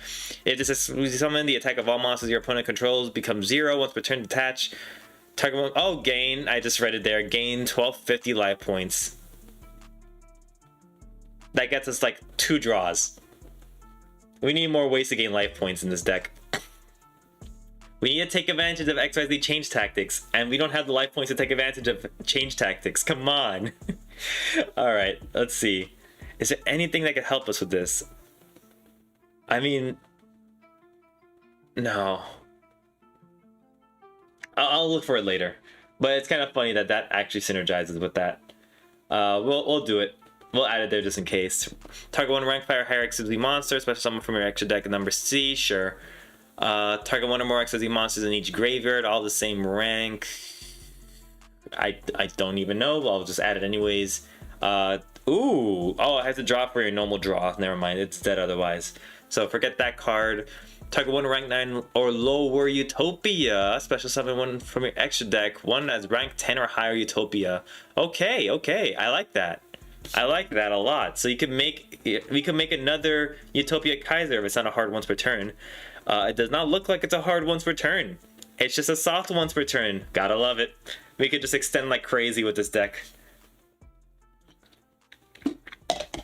But to what end? Who really knows? Honestly, I don't know. What's the point of extending like crazy if they could just get wiped out by a dark hole? It's stupid. Actually, this one might not be able to. Yeah, can be destroyed by battle or card effects. Still, it feels weird. So all right, we're gonna check out all of these later. That's a lot, honestly, but we need to look for a Utopia monster that could get us life points. Let's go. Utopia Beyond, we just read that card. That gains us 1250. This reduces their life points like crazy, but this one, what does it do? Okay, your opponent loses 500, and you must have 1,000 or less to activate or resolve this effect. So the only one that gains life points is Utopia Beyond. Let's read this more carefully. You can detach one material from this card, target one face-up XYZ monster you control, and one Utopia monster in your graveyard, banish the first, special summon the second, gain 1250. Hard ones per turn, soft ones per turn. Okay, so we could use this multiple times. So we want to summon as many of this guy as possible for no reason other than to gain life points. That sucks. That just sucks. Okay. It is a quick effect though. Why that matters, it's not even important. All right. Anyways. So, and also we're just banishing those targets away so you can't even loop it for like life points. That feels bad. All right, so we definitely need to like use him a lot. So how do we get to this guy? I think with rank up magics, honestly. I don't think there's a good way to get to him without rank up magics. We could, in theory, summon it with Utopia Kaiser, or we could do it with the Utopia Double. Are you a hard once per turn? Yes, you are. You can only use this effect once per turn. Makes me wonder if I just go into Utopia Beyond with this guy. No, it feels wasted though. Such a waste of Utopia Double effect. How about the other guy though? Where's the other guy? This guy, Utopia Dragner. Detach two materials, special summon one number monster that has a number between 1 and 100, which is probably Utopia Beyond. Perfect. And then what do you do? What do you do? Remind me again. That's it? Just supposed to summon it? No material? Ah, freaking ridiculous. Yeah, that's all it does. So the only way to summon this guy specifically is by getting out. Yeah. Okay, we need the rank of magic to get anything more than like 10 cards drawn in a single turn. That's basically what. No, wait. So we have 8,000 life points. We gained that, we get 9,250. So that means we get 18 card draws. That's pretty good. Right now? I mean, sure, we could do it right now. It won't be with this deck though. Do you want me to duel you with this deck? I'm gonna save it just in case. Because this deck is far from ready. As for which one I'm gonna want to run. Sure, I can test it. Yeah, I mean, I would love to. I asked you that question because it's not ready yet, and so it'd be a question of whether you want to wait for this deck to be ready, or you want to just duel and get it and just like duel, basically. Because I won't be able to duel with this deck. This deck does nothing right now. You'll wait? All right, sounds good. If you want, I wish there were ways to help. Just coming up with card names that might help with this combo would be nice. But I don't know if that's a lot to ask. So look at how many of these I have to read to. I mean, I won't blame you if you want to just duel now because there's a lot of cards you have to read over. You have 1, 2, 3, 4, 5, 6, 7 rank up magics that we want to try to get into Utopia Beyond with. There's a lot of lines to play with this deck, and I want to try to make sure we get into the best lines here. Oh, Joker's Knight's not. These cards are not going to be included in the deck at all. All right, so. Okay, we go into Utopia Double, into Utopia Kaiser, into Utopia, and then some other Utopia card. I'm not sure which yet. I'll just save the Utopia route there for that thought process later. We go into Utopia Ray with one of them, and then what do we do from there? It'd be pretty cool to do Utopia Prem at the very end, just so that, because we will definitely have 3,000 higher than your opponent. The opponents will be 3,000 higher than me, definitely, after this. Detach 3 XYZ materials and pay life points so that you only have 10 left. Destroy as many special summon monsters your opponent controls as possible. Yeah, it's useless. It's powerful, but it's useless first turn. Still would be pretty funny to try to use that effect. If not, just to say that we have 10 life points at the end of the turn. Let's see, Leo, Utopia, Ray. There's a reason to summon this, right? Okay, let's look at every card that can special summon itself using another XYZ monster's material. Oh, it's also uses Utopia Ray, never mind. And yeah, it can attach itself. You know, we could rank into, yeah, we could do Utopic Future shenanigans. Especially with a card like this. You get 2 XYZ monsters with the same rank except number monsters. Okay, so we can't use Utopia Kaiser as one of the materials. Oh, it doesn't even matter. It has to be ranked land or lower. So let's keep going then. Rank 9 or lower. Let's see. Okay. Oh, wait. You can XYZ some. Oh, no. Using Utopic Future. Not worth it. All right. So Kaiser into Utopia, into what else? I mean, we could just go into another rank 5 monster, I suppose. And then once we get into Utopia, the Lightning. Oh, but oh, that's an S39 though, and that's except number monsters. Damn it! Is there something else we can use except number monsters? Except number monsters? Jeez. Ah, come on! Isn't there one that allows for number monsters or only allows number monsters? I thought there was one of them. Never mind. Damn. There is no Utopia. Oh, there's Leo Utopia, and that's it. Should we just summon like a Leo Utopia Ray and then something else that doesn't have a number on it? That has a number on it, unfortunately. Let's see. Well, where's the card again that special summons things? This guy, okay. How do we get to this guy? Oh, and it has a special summon a number monster, so never mind, it's not even worth summoning. Alright, Utopia W. Okay, so let's assume then that we have the ZS Ascended Sage with us. I mean, it's not a bad assumption. So, I mean, combos with Joker Straight. If you have Joker Straight and any normal summonable monster. Oh, but that's... No. Just Joker Straight. Joker Straight gets us to Queen's Knight, King's Knights, Jack Knights. We use Jack Knights and King's Knights, sure, to go into Assault. Assault search us, not the Ascended Sage, but something different. And then the Ascended Sage can be special summoned from the deck using its other effect. And then Ascended Sage with the Queen's Knight can be XYZ summoned to then search us to rank up magic. So just Joker Straight alone will get us full combo. So that's pretty good. It just requires that we run 4 bricks, 5 bricks, 6, 7, 8, 9, 10 bricks. Just requires 10 bricks. That's all. So yeah, we keep going with this. Let's see. So if you even run the Golden Bamboo, it'd be pretty funny if you did. I'll probably just run 1. Because we'll send the Cursed Bamboo, which will add us the Golden Bamboo, or maybe the Broken. It doesn't matter, whichever we search out. Alright. Actually, to search out the Renaud, and then use it when special summon to get out the Cursed Bamboo for the Golden Bamboo is pretty funny. There's a +2 next turn, essentially.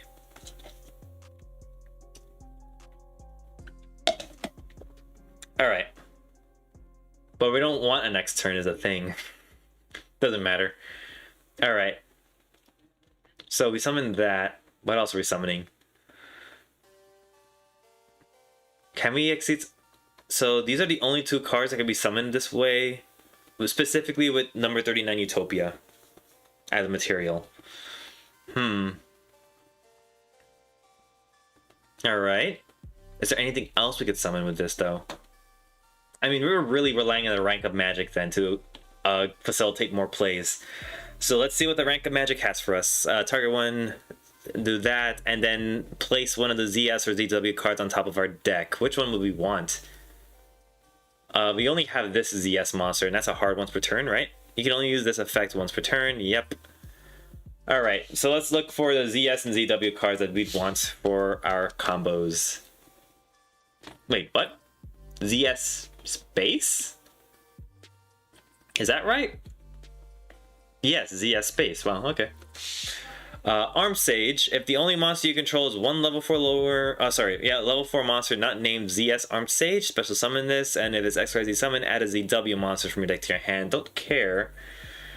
Now we already have that card. The Ouroboros Sage. When this card is normal summon, activate this effect. You can only declare one attack for the rest of the turn. Also special summon one non-light number monster from your graveyard, but negate its effects. And if you do, equip both this card and one Utopia monster you control to this. Whoa. Also special summon one non-light number monster from your graveyard. We will not be summoning that given the restrictions that we have. Yeah, unfortunate. ZS Utopic Sage. Is that worth summoning? You get to attach 2 materials, special summon one of these monsters from your deck, and for the rest of the turn you cannot special summon monsters from the extra deck except XYZ monsters. Is that relevant? Hard to say. Hard to say, indeed. Okay. Well, how about this guy? Will definitely controls. Oh, it's not even a special summon itself. If you draw a card, banish this card from the field and target one of those banished monsters. If a monster you control is banished during the battle phase, then target special summon that target. Banish one monster your opponent controls. No, this is useless. Let's go ZW then. Well, that's a lot of ZWs. Oh, that's right, because ZWs are like the equipped monsters to the Utopia stuff. Yeah, that makes sense. I mean, that's one way to build a board, I suppose. You do extender upon extender to make sure that your Utopia comes out with like all these equipped cards. Anything in terms of extenders, though, I suppose, is what I'm wondering.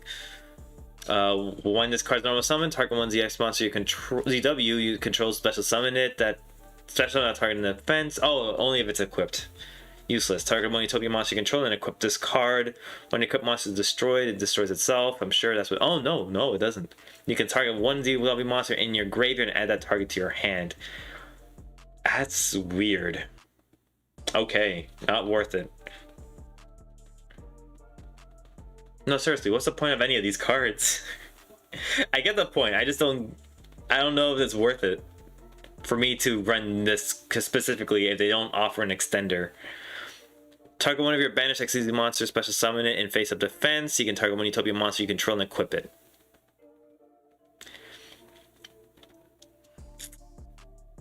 No. Target one Utopia monster you control, equip it. Then this card you control. I don't even know. Oh, I should be shaking this up. So let's see. You're hearing that? I have no idea if you guys are hearing that. Let's see. None of these special summon. You know what? How about that? Let's just look up cards that special summon, because that's really what I care about.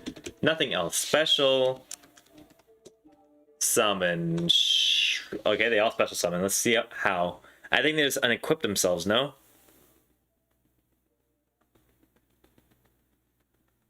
No, that's special summons. Yeah, we already read this card.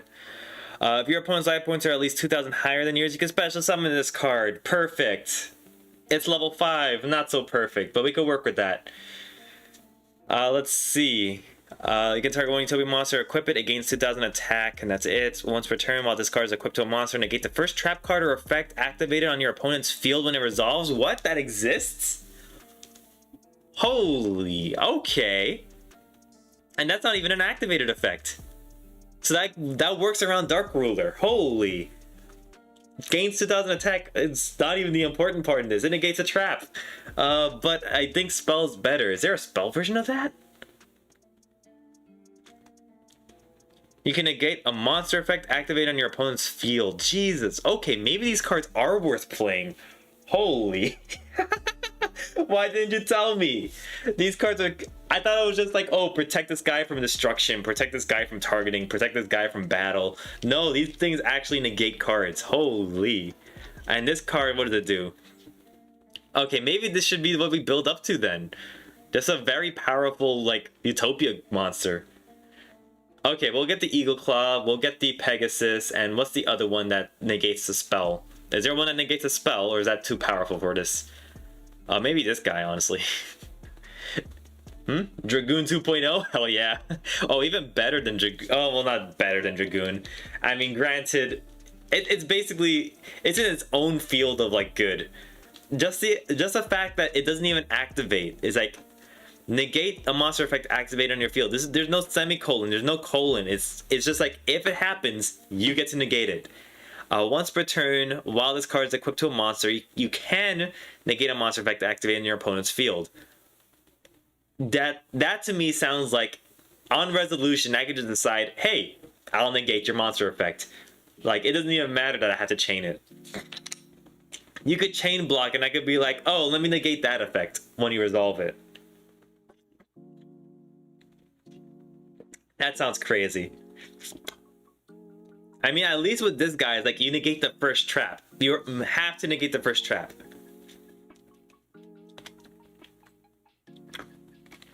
Honestly, too, I don't see how this is going to be any good.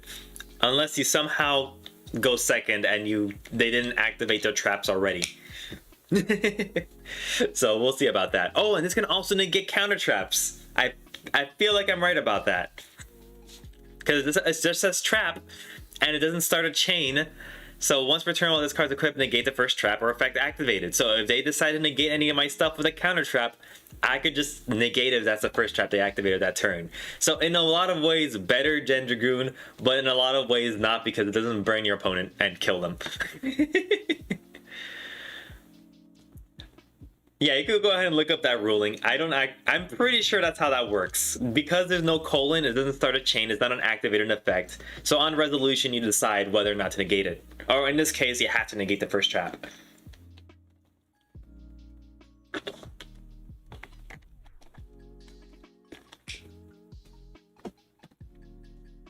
Alright.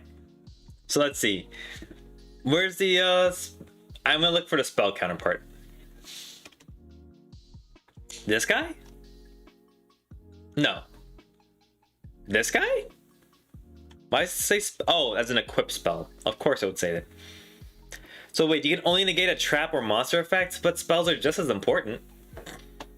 Unless it's this guy. Or it's a DS monster that... No. No, I'm not seeing a monster version of negating a spell trap. Okay, how about this?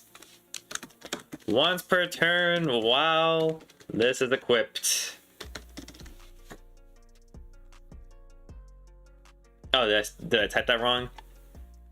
Once per turn while this card is equipped. Whoops. There you go. Oh, there's only 2 of them. Search. Search. Yeah, those are the only 2, unless it's this guy. It could actually be this guy. Once per turn, while this card is equipped with a ZW monster card, you can target one effective monster your opponent controls, negate its effects, and if you do... See, this right here is I have found rulings on ZW, but too lazy to read it. Yeah, no, this is another reason why I'm thinking the same thing, because look how this card is worded here. Once per turn, while this card is equipped with a ZW monster card, quick effect : this means it's an activated effect. Whereas this card doesn't have a colon, doesn't have quick effect. This card does, so this has to be activated in response. That's why I feel like it is how I'm saying it is. I could be wrong about it though. This is based on like older understanding of rulings, so it's like I haven't used cards like this in a while, but that's my safe assumption. All right, yeah, let's look into this now. The effect that negates the effect of trap card activating your opponent's seal does not start a chain. See, does not start a chain. If the opponent activates, can you read that? Actually, let me increase the size of that for you. There you go, right there. Does not start a chain. If the opponent activates the effect of a trap card, when that effect would resolve, the effect of this card is applied immediately. So basically, if they activate a counter trap, the effect of this card is applied immediately on resolution. So yeah, exactly what I just said. Either that or I'm reading... No, I'm pretty sure that's how. When that effect would resolve, it's not activating as a chain. So yeah, it can negate counter traps. 100%. Maybe in the tips it would say it too. Nope. There's some good advertisement for you there. So yeah, pretty sick. That's a pretty sick line there. Unfortunately, that's all I can do with this. I'm trying to see if there's any way to like spell. I mean, like it'd be so good to negate a spell because then I can negate stuff like Super Poly, that is basically unchainable. Negate stuff like Dark Ruler no more that even it is relevant. It would be relevant to this guy because he's an activated effect. But no, they don't have a spell version. It'd be too powerful for this archetype. All right. What is this card? You get this is support for. Oh, it is support for Utopia. Holy. Okay, maybe this is the card I'm thinking of. Okay, so let's see. Once per turn, while this card is equipped to a monster, you can attach one exciting material from the equipped monster, negate the equipped monster's effect, and if you do, destroy all monsters your opponent controls, and inflict 1,000 damage to your opponent for each monster destroyed by this effect. How do you search this card, though? This is a V Salamander. One is a normal summon. You can target one Utopia monster in your graveyard, special summon that target, and target one number to Z V. Blah, blah, blah. This guy. No, not this guy. Utopia Ray V. There's a different version of that card. Number C39 Utopia Ray V. I don't think I have that card, do I? Victory? Or is it V Monster? Nope, specifically number C39 Utopia Ray V. I don't think I've ever seen that card, but it probably means it's not a light warrior for me to summon. Yeah, I don't think that's a light warrior. Oh, there it is. Okay, it is a light warrior. What do you do? When this card's another present is destroyed by an opponent's card effect, you can target one XYZ monster in your graveyard, return that card. That's it. Oh, there it is. If this card has a Utopia monster as an XYZ material, it gains this effect. Detach one XYZ material, then target one monster your opponent controls and destroy that monster. And if you do inflict damage, okay, so it does pretty good burn damage. But that's it. I mean, I think at best, I would just summon this guy out of Utopia Kaiser's effect. So I'll summon the Utopia and this guy, just to get you in the grave for V Salamander. But are you treated as... Oh, you're not treated as an Exceed summon. Shoot. So even if I summon it with Kaiser, this is not gonna summon itself with this effect. Shoot, that sucks. Yeah, okay. Target one number... What do you do in that case? Just equip that monster you control that target. Damn. Man, if Union Carrier is still in the format, that would be pretty sick to equip this card to any of my Exceeds monsters. But alas, not worth it.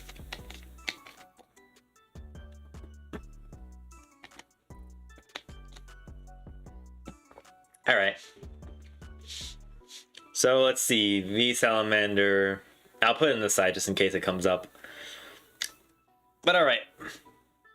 Enough searching for Zexal Force support.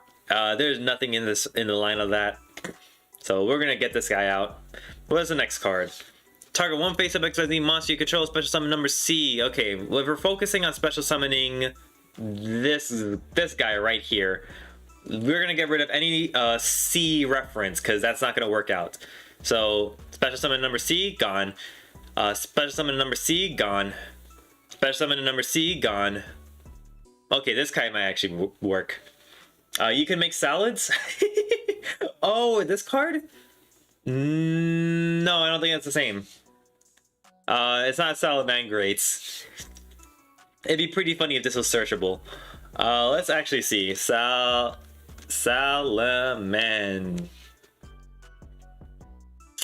This adds one Salamangreat monster, whereas this is a Salamander monster. Damn. Oh, you make a Salamangreats?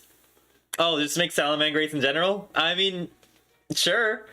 I don't know. The reason why I've never made a Salamangreat deck is because I feel like it builds itself. Like, there's no creativity coming out of Salamangreat. It's literally like run like this net deck card deck out there. Choose the hand traps you want and then roll with it. That's kind of why I don't feel inspired to make a Salamangreat the deck. Not to say it's not a bad deck. Then make it creative and unique. I can certainly try. They do. I don't think it lock you into fire unless you go into the Mirage Stalio. But how would I make it unique? What's more powerful than? I mean, I guess if I really want to, I could make the The Pyro Phoenix, because I think that's the card that's pretty good. Like turbo into this guy to blow up the board. Target one of those monsters, inflict damage. Never mind, it doesn't even do that. It's the Heat Leo that does that, isn't it? You can target one face of monster on the field. Wasn't there one that destroys the board or something like that? Like maybe it's a Link 5, but I don't think so. Or maybe it's his first effect. Oh yeah, if this Link summon using a Pyro Phoenix, you get to destroy all cards your opponent controls. That might be the way I go with it, but I'm trying to think of ways to be creative with Salamang Great. What? You have thoughts? Ooh, Life Twins. That's not a bad one. I feel like that is an engine more than anything. Life Twins. Right. I can't even type Life Twins because I need that specific character right there. Perfect. Yeah, I'm sure they're great. They're great to play with. Do you like tag them with anything? Because I've seen like Life Twins with Eldritch, I think. But honestly, Eldritch is splashable in most decks anyways, so it doesn't really matter. Do you splash them with anything, or do you just run them pure? I think I'm gonna type just the twin part. Wait, what about the evil twin? Evil no star? Where's evil twin? Okay, I'm gonna type twin and see what this gets us. Oh, sorry. Full star. Sorry. So not other star, not hollow star, full star. Cool. Way to make it complicated. But it's fine. I mean, if you're searching cards, does that mean you have to search based on the star? So mine is a banished theme because the boss monster gains attack from banished cards. Oh, this girl, huh? Let's see. You can tribute this card, special summon one Kill monster. Oh, okay. Tribute itself to tag them both in. These both trigger on special summon to draw a card and pop a card in the field. What else do you do then?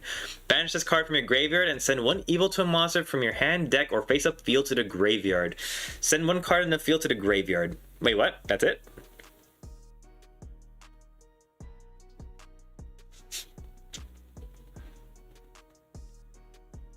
Okay, well, I guess it's fine.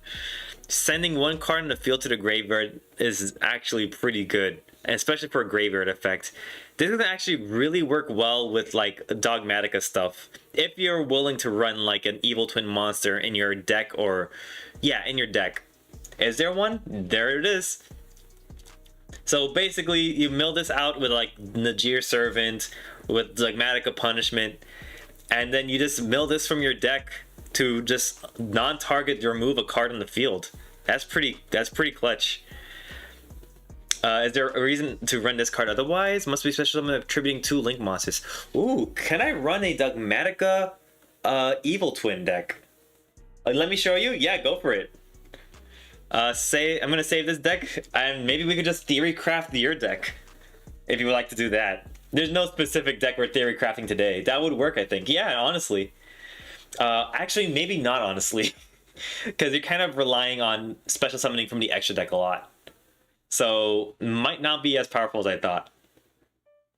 So, you maybe after you get into this board state here with the Evil Twin, then you could go into Dogmatica plays. Because you'll be locked out of the extra deck afterwards. You could do Infernoble with this guy. I don't know the synergy here. Oh, that's cool. They're light and dark fiends. Hard to see the synergy at the moment. Do you have a deck profile that you could share with me? I'm gonna go ahead and read up on more of this stuff. Let's see what this girl does. This card is special summoned. Activate this effect. Your opponent if your opponent controls 3 or more cards, they must send cards to the graveyard so they control 2 cards. Damn. Oh, and that's not even like. Okay, it's activated. Yeah, you can activate this effect, but they had to send it, so this bypasses like unaffected by card effect stuff. All right, cool. All right, so you do the Eldritch package, of course. Like I said, this is the only version I've seen of it, and I wonder, is there a reason that people run Eldritch with this deck? Backup secretary. You could special summon this card from your hand. I'm guessing it's because these guys require anything including a Kill. Got it. So if you control Cyber, special summon this card. Oh, these are cybers. Interesting. So yeah, literally you just... Oh wait, don't they summon each other though? Yeah, if this card is normal and you control no other monsters, special summon one Leela from your hand or deck. Yeah. I mean, I guess if you get negated, yeah. The mathematic card I just randomly added in. That's the mathematic. I'm looking for it now. Oh, this guy. Interesting. Target one level 4 Cyber's monster in your graveyard, special summon it, but it cannot activate its effects. Doesn't really matter if you're going for synchro plays. Pretty cool though. Once per turn during the turn, this card will special summon. When your opponent activates a card or effects, you can negate that effect. Oh, only the turn it was special summoned. That's pretty good. That is honestly pretty good, but it has to be synchro to Xyz summons, which you're probably never doing unless you're summoning Exciton Knight.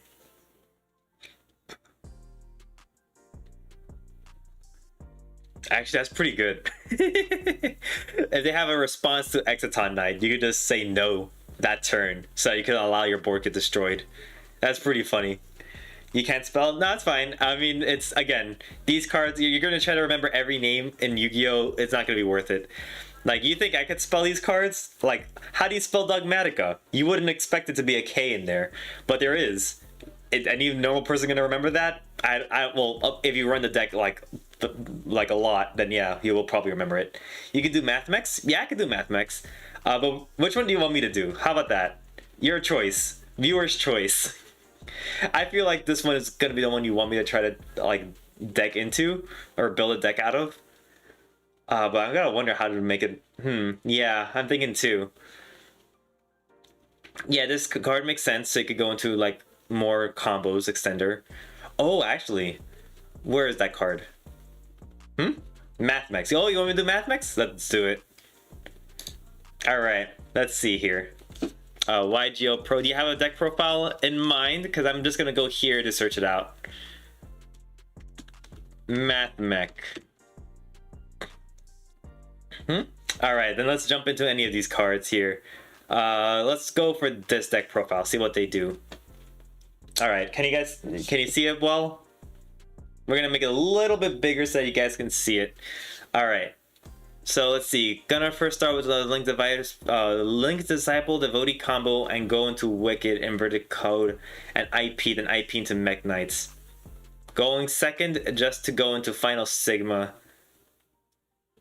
I hope I understood all that. So their thought is to Link Disciple combo first. So what's Link Disciple here? This guy. Because the one level 4 lower the same of Cybers. Tribute one monster this card points to and draw a card, then place one card from your hand to the top. Why? Why go into this card first? Devotee is next. If this card is special summoned for the rest of this turn, you can all link summon link 3 or higher link monsters if this card is co-linked. Sorry, if this co-linked card is tributed. Link Disciple and Link Devotee combos well. Got it. Special summon 2 link tokens, and that's it. Oh, what? You have a different deck in mind? But I'm just learning the combos. Go ahead. What do you got for me, though?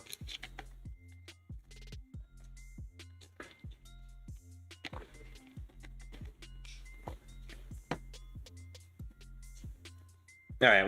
While you're typing it up, let me go ahead and see. Can you make a Crystron Mermail? Crystron Mermail? Let me see. So basically, a Crystron deck using Mermail support. TG.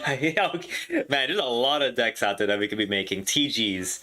I've always thought about that. There's Link Monster here, that Trident Launcher seems like a really good card to try to abuse. Final choice TG? You got it. Let's do it. Let's try to abuse that TG Launcher card then. Is that like an old favorite of yours? The TG deck? TG Warriors. Oh, you wouldn't mind me mixing other archetypes into the TGs, right? I like to roll out ways to try to see if I could like amp up the deck using other archetypes. If they fall short in some aspects. I would like to see what their thought is in terms of mixing TGs and other cards. Alright, so old concept by now, but still one of the best variants. I wonder why. I guess it's just for a level 5 plays. Let's see. That's Neospace stuff? Are they going into Assault plays? Yeah, that makes sense, because technically some of these are warriors. So you're a warrior, the TCG Striker, any other TG cards that are warriors. Not really. You're not a warrior, right? No, you're an insect, which makes sense. So what are the combo lines with this? Why would you want to go in? Oh, right. Okay. What does this say again? Two effect monsters, including a TG tuner. There you go. You go into a Zolde plays, you use its second effect to get out a TG striker, and then sink into Trident. Now, what does this effect do again? So let's actually read this card for a moment here. If this card is link summoned, special summon 3 TG monsters, one from your hand, deck, and graveyard. The TG Striker sets you up for that. So you should hopefully have one in your hand with oh right, the Souls, you can't summon it though. Is that correct? I'll have to look into it later, but if Souls can search you out a TG card in your hand, it's just a question of whether you can even summon it. We'll have to look into that later. So a hand, one from your deck, and one from your graveyard in defense position to your zone this card points to, and you cannot special summon monsters from the rest of this turn except TG monsters. Your opponent cannot target TG synchro monsters this card points to a card effects. I mean, this is really good in terms of like getting a bunch of resources to the field, but to lock you into TGs feels bad. For the rest of this turn though, right? Perfect. That could be an endgame type of scenario. Let's read this sold real quick. Let's see. For the rest of this turn, you cannot normal summon, set, or special summon monsters with that name, nor activate their monster effects. Damn. Yeah, Isolde would be pretty cool to combo with, but unfortunately, it doesn't work that way. Isolde could search as a TG monster, maybe, and then we could use it later in the next turn, but it can't be used that turn.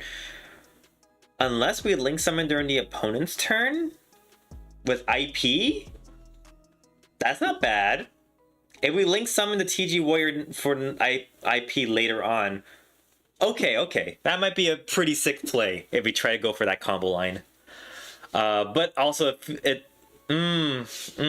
okay. You can only special summon for the rest of the turn except TGs. Okay. Let's save this.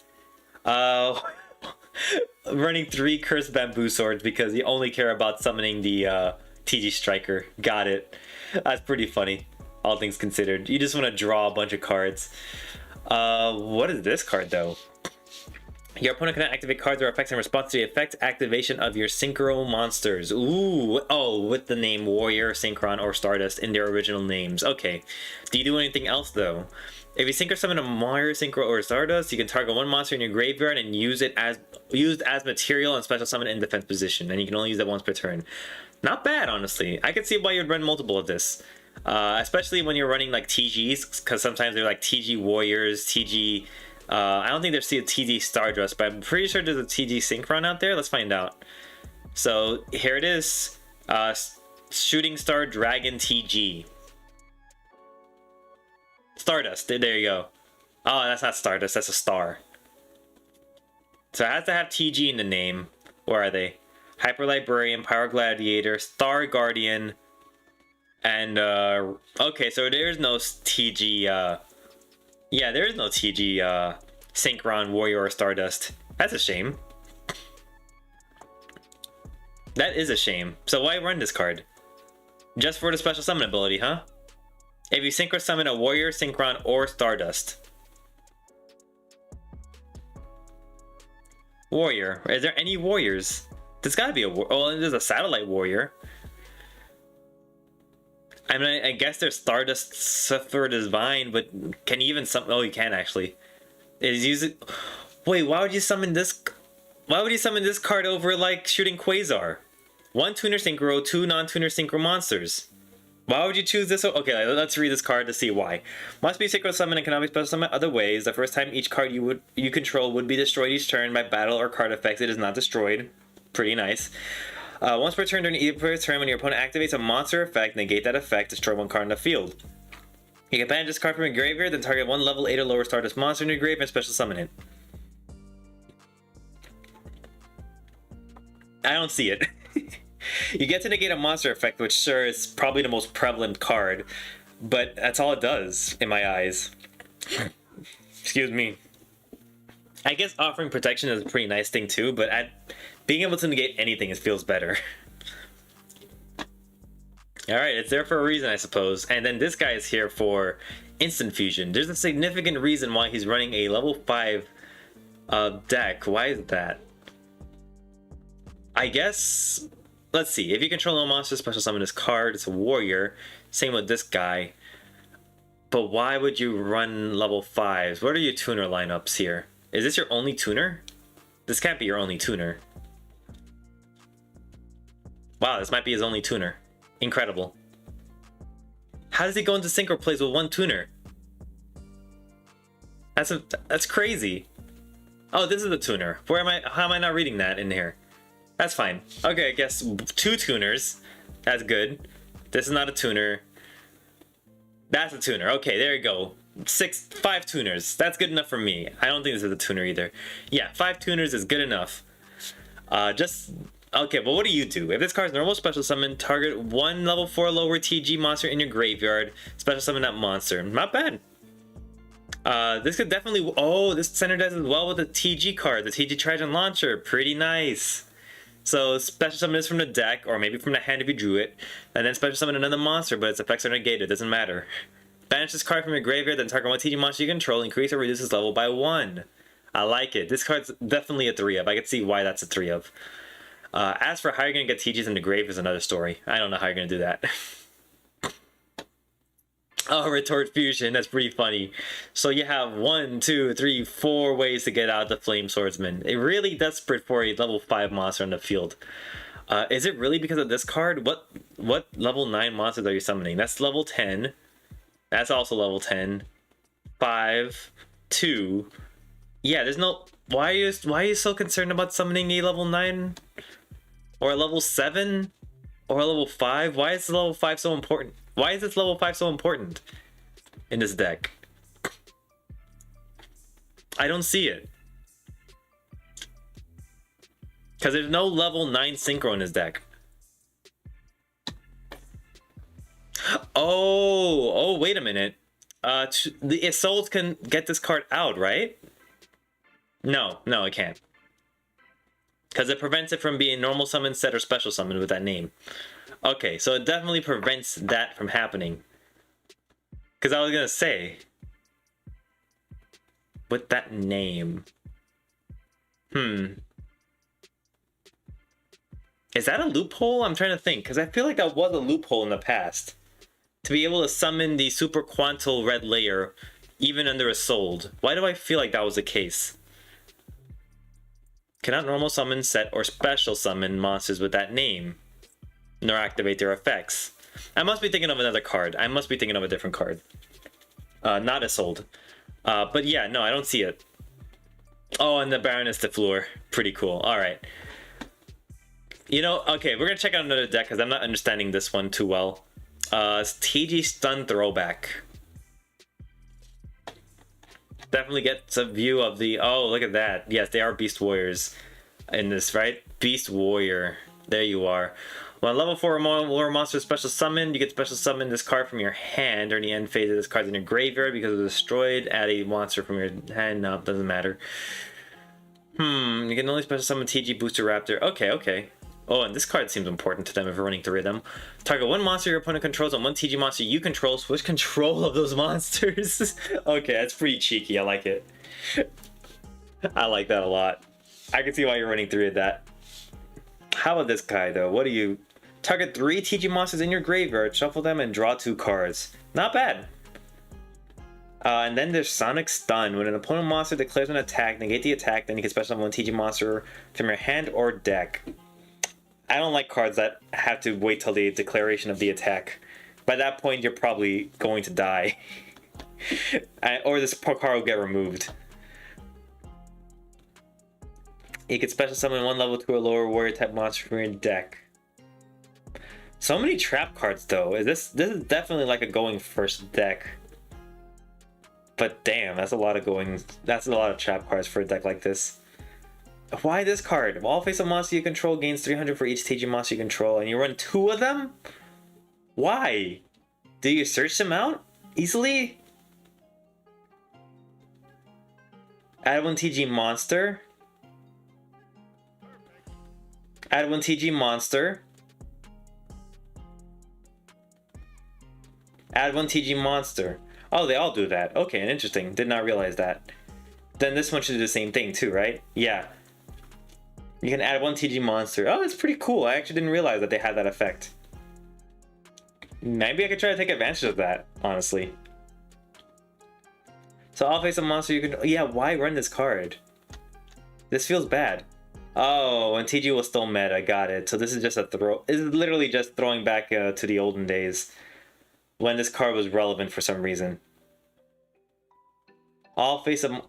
Oh, okay. Maybe that's the value in that. All face up monsters. I thought this was an equip card for some reason. All face up monster you control gains 300 attack for each TG. Having 5 TG monsters means they all gain 1500 attack. Not bad, honestly. I guess that makes sense why you would run this card. Because, yeah, I wouldn't know why you would run an equip card, but if it's a continuous that just constantly applies it, I guess I could see the benefit of that. Alright. TG Recruiter. I mean, yeah, Witch of the Black Forest is pretty good. Oh, that's the combo I was thinking of. Like, Sangan into... yeah, Witch into the guy, the Super Quantum Mech. Because you don't activate the effect, you summon it based on its own condition. Yeah, that's pretty cool. Not a bad thought. TG Recruiter is the best variant, you say, huh? Let's see why. 3 Witch makes sense. But what would you search for Witch is a question. I guess just hand traps. Oh, do you summon? No, you're an effect that special summons. Now, why is this the best version of it?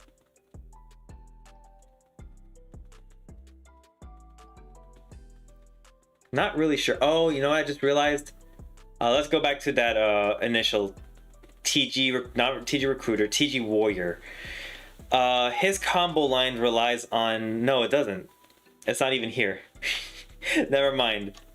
It was a different deck. Where was it? TG Warrior. This deck here. No.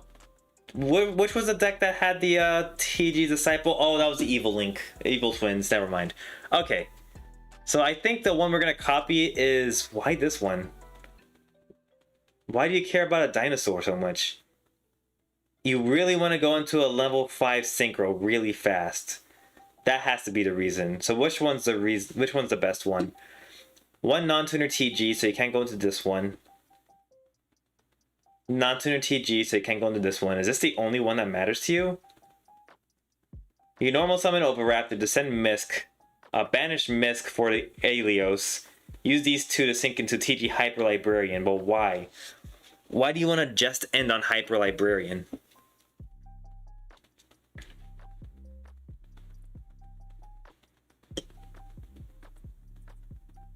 I don't see it. Probably because you're expecting extenders? Yeah, because he really wants to get a level 5 synchro out. I just don't see why you need to. Fossil Dig into the Overraptor to go into the Misk to get to level 5, and is the only level 5 that feels relevant.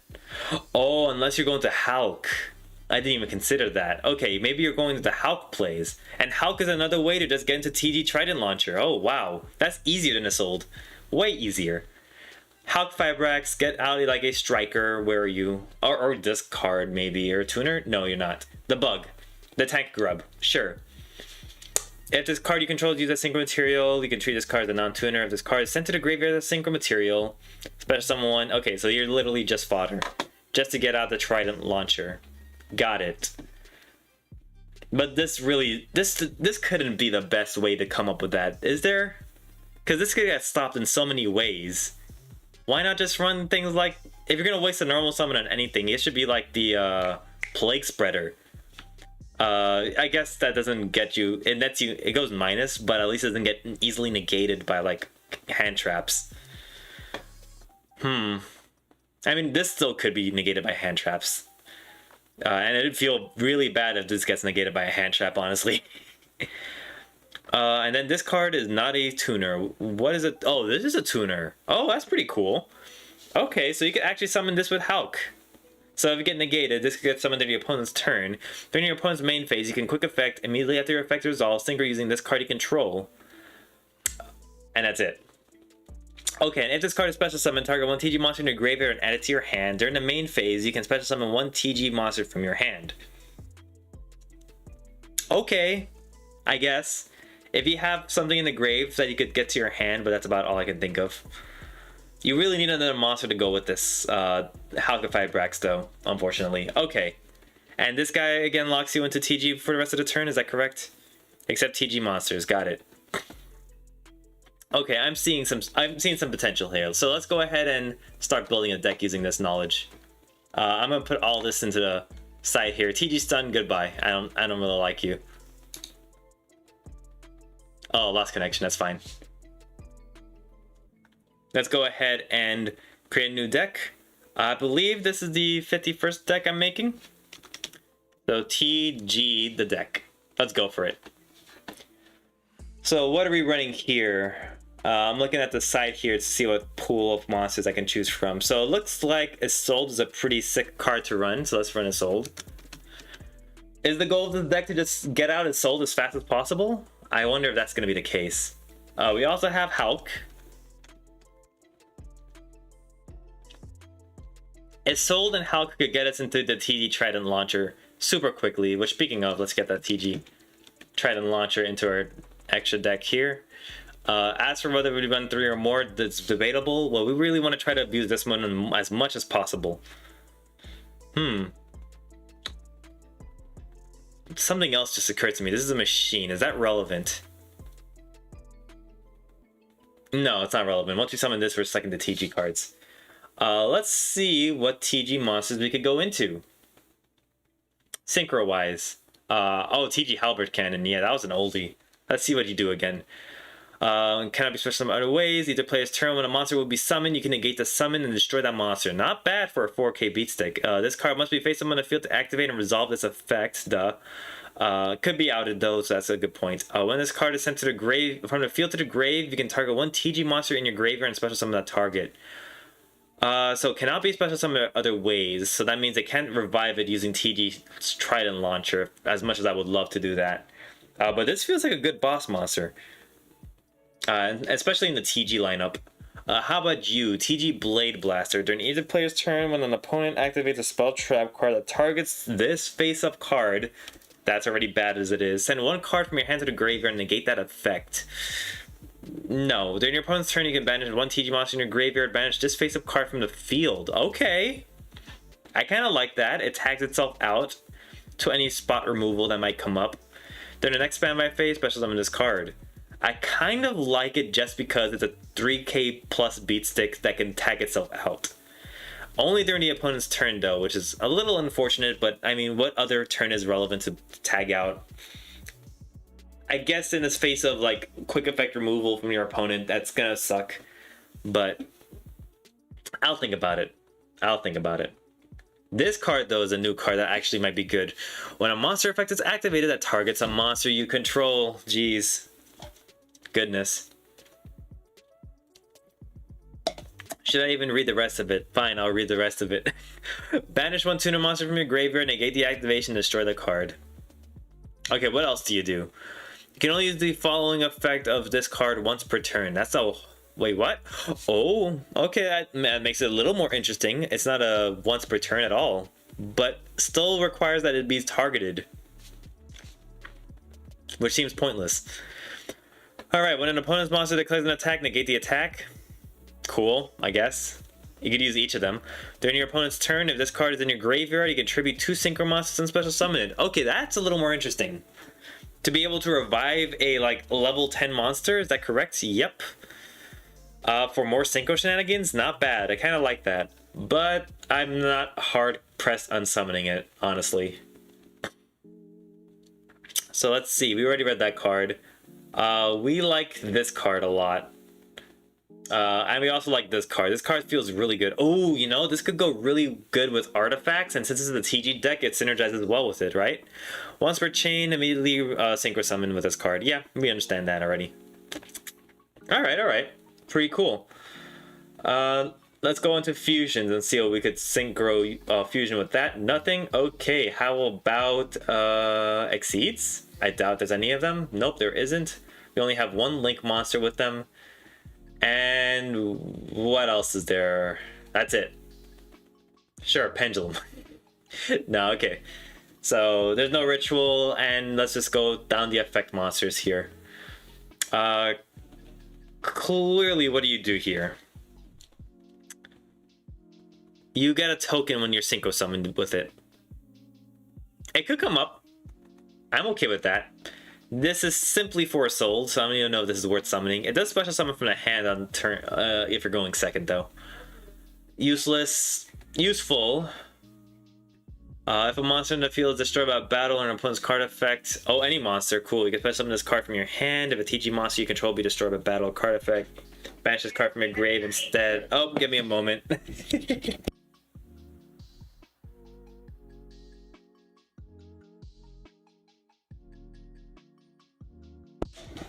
Alright, cool. Got a package, so that'll be interesting to see later on after the stream. But anyways,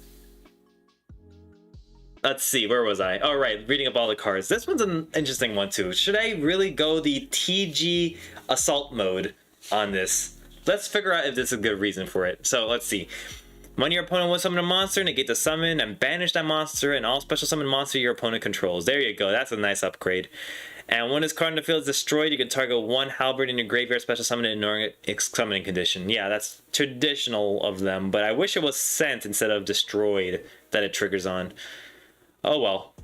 Oh, it doesn't matter how it's destroyed though, which is pretty neat. What else though? That's all it does?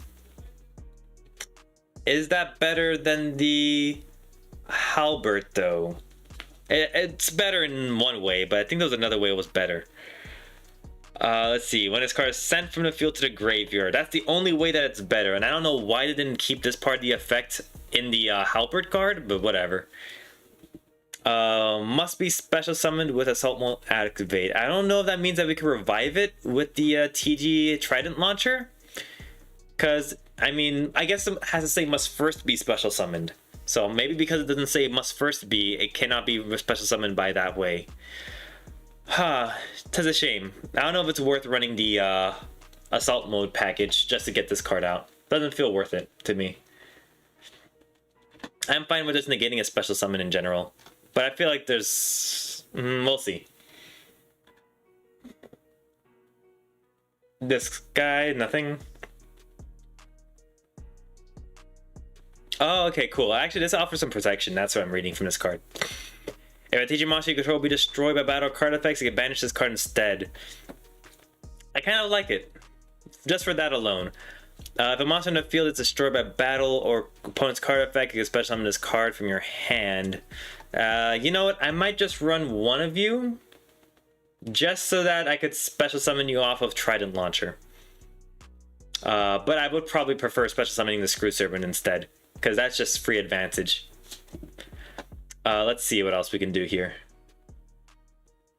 TG Warwolf, when a level 4 monster is special summoned, you can special summon this card from your hand.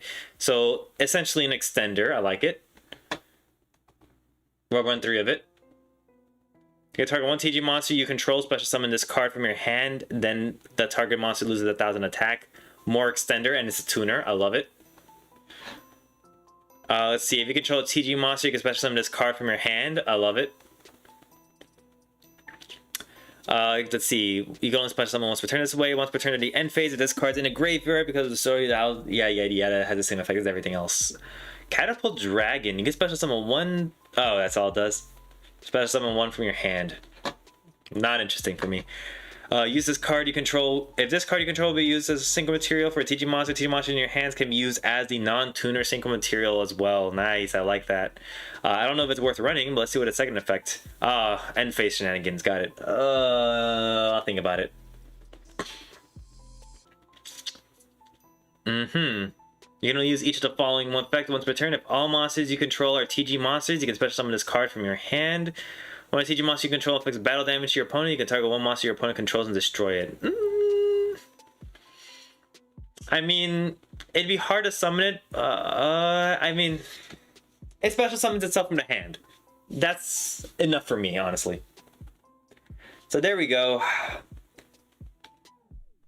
This card gets tokens, but aside from that, it doesn't special summon itself from the hand. This card is good because it extends on its own, but we still require stuff in our field to do so. Is that a hard once per turn? You can only use each effect once per turn. Oh, and then there's another effect that I probably didn't even bother reading. You can banish this card from your graveyard and target 1 TG. Oh yeah, just manipulate levels, that's fine. Doesn't really matter. It is a Sea Serpent though. I kind of like that. Maybe we could... No, I don't think it's worth mixing in Mermails and whatever to get that card into our hand. Okay. Also, wow, there are so many different types in this deck. We could probably run There Can Be Only One. That'd be pretty interesting to do so. Probably will run There Can Be Only One in this deck. It feels good to run that. How is the Halberd though? That's a machine? Yeah, we gotta watch out for that.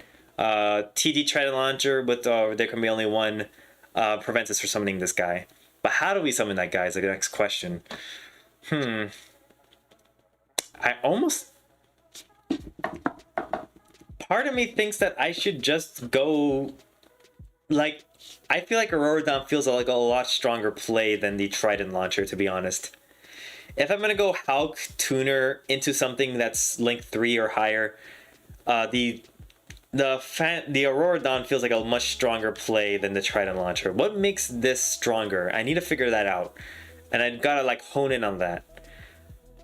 Because I feel like I could make the Halberd Cannon with the Auroradon combos. I could make all these cards with the Auroradon combos, but with the TG Trident Launcher, I'm locked into just summoning this guy. And that's it.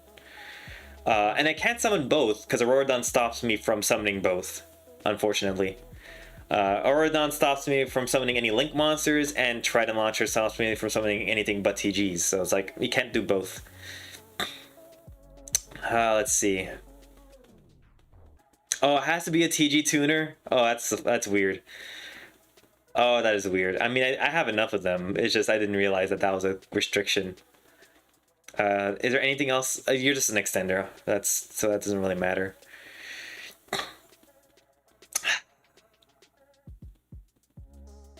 It's interesting.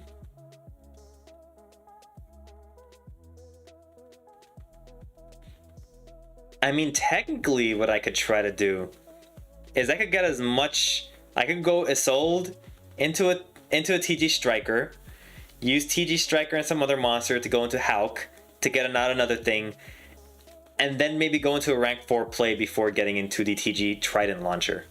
That could be a play. At the same time, what am I searching with Isolde?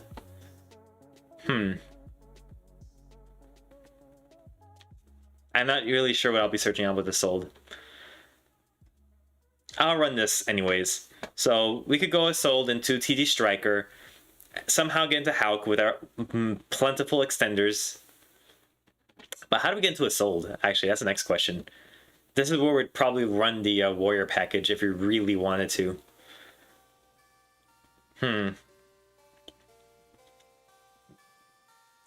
Hard choices. I'm gonna look into this deck a little bit more. Let's see. Because this guy does run... Oh, he runs Junk Forward too, actually. That's not a bad choice. Junk Forward. If you control no monsters, though. Yikes.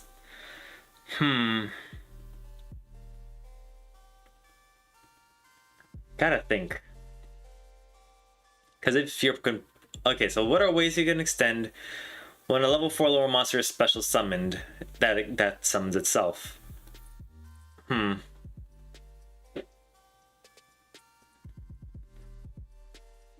These are 2 warriors. Okay, maybe we do run the warrior package. But what else can we do with that? So we get out Isolde, we get out Hulk.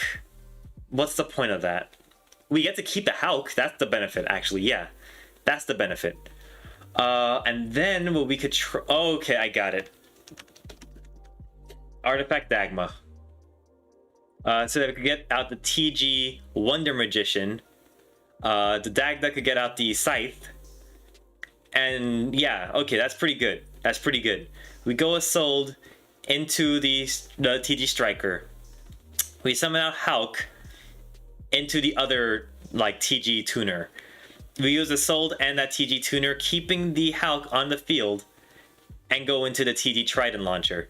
Now that we have Hulk on the field, next turn we could use our Wonder Magician. Oh, but we still need to get the Dagda out. Damn it.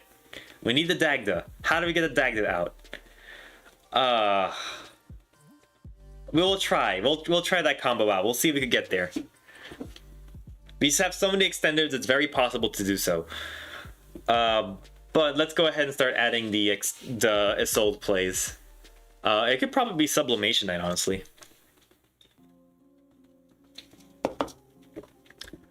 Quite honestly, we don't even need to summon TG Striker with Isolde. We'll run it anyways, but we could do the Durandal plays, honestly.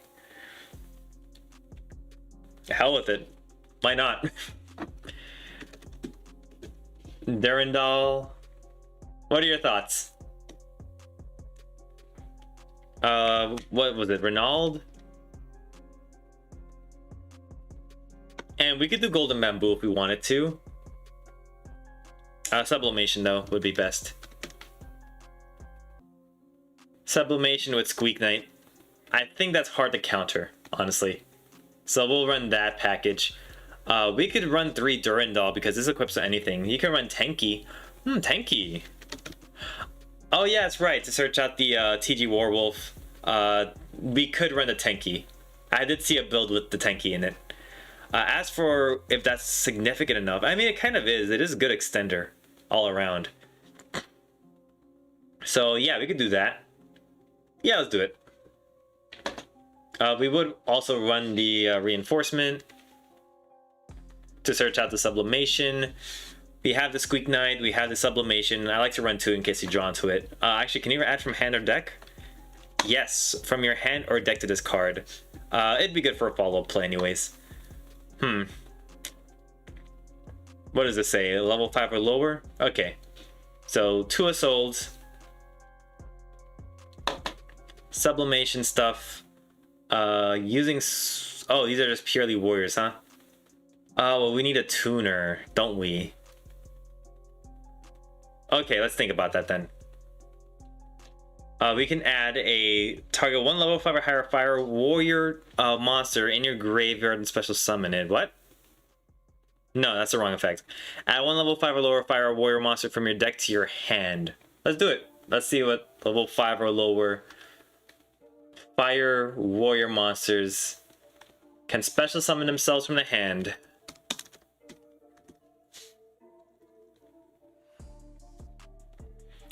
You know what I'm thinking? I'm thinking the Super Quanto Red Layer, but it has to be a tuner as well, damn it. This is the only one. Okay, let's see how you special summon yourself. You can send 1 Fire Warrior monster or 1 equipped spell card from your hand or face-up field to the grave and special summon this card from your hand as a level 1 monster. If this card is in your graveyard, target 1 more monster you control, equip this card to that monster you control. Why you would do that? Not really sure. Do you do something when you have an equipped card or something? No, I don't think so. Yeah, no, it does nothing. I mean, yeah, I can search out the Knight Oliver, send a Fire Warrior monster, which would be the Renaud, to special summon the Oliver, but what does that do for me? Because, okay, we send the Durandal from deck to grave to go for the Renaud. The Renaud puts back the Durandal, searches out the Oliver. The Oliver then special summons itself by sending the Renaud because their Durandal would have sent itself as cost.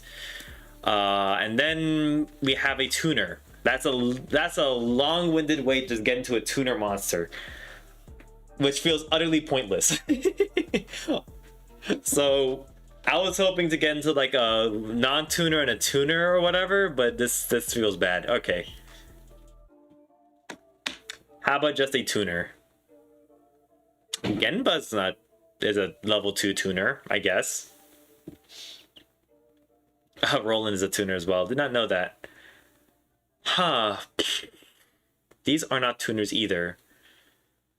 So what are we doing with this?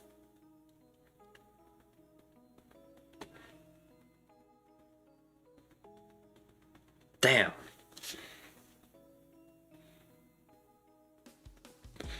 We need a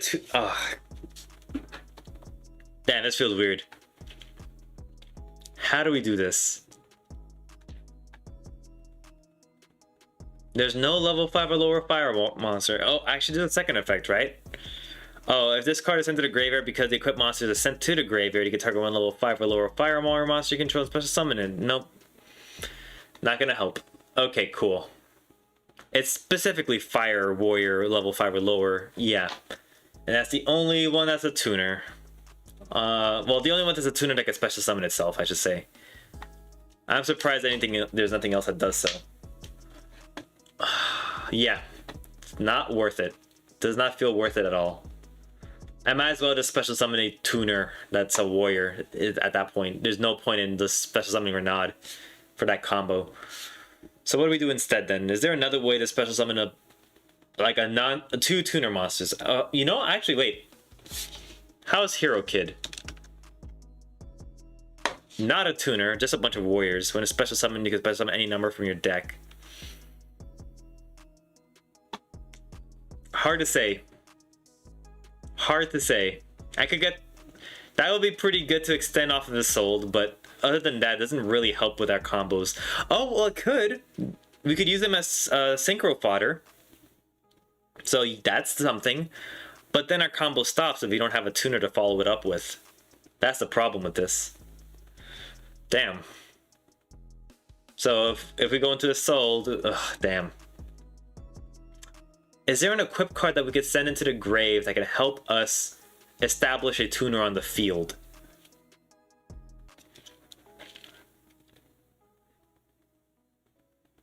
I mean, at that rate, we could probably just run the Renaud just to draw two. Jeez. That feels bad. I really was hoping a sold can help us get to Hulk as well. There's gotta be a way, though. There's gotta be.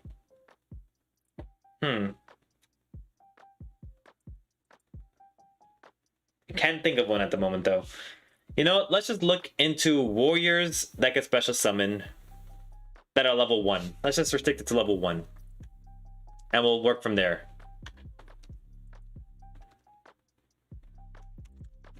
Special summon.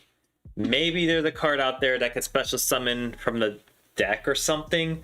Oh, like this. Maybe this is one of them. If the card special summon, you can special summon one monster with 800 attack and 1000 defense from your deck in defense, and you cannot special summon monsters from the X deck for the rest of this turn. Damn you. Alright. Oh, Flint Lady. No, this is not a card. You can special summon from the hand, but it has to be a tuner. So that's not going to help at all.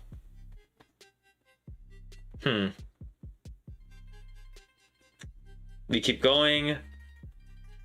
Oh, banish one fire warrior monster from your graveyard. There's a lot of ways to special summon warrior monsters, but in no way does it special summon a tuner. Let's just focus it on tuners then. You don't special summon. Oh, wait, you do. How about you? When this card inflicts damage to your opponent by a direct attack, you can target one monster in your graveyard and special summon it. It's an interesting card, but not one I'm gonna run. How about in general then? Any tuner warrior that special summons other monsters will help us out in the long run. Damn. Increase its level, huh? Damn.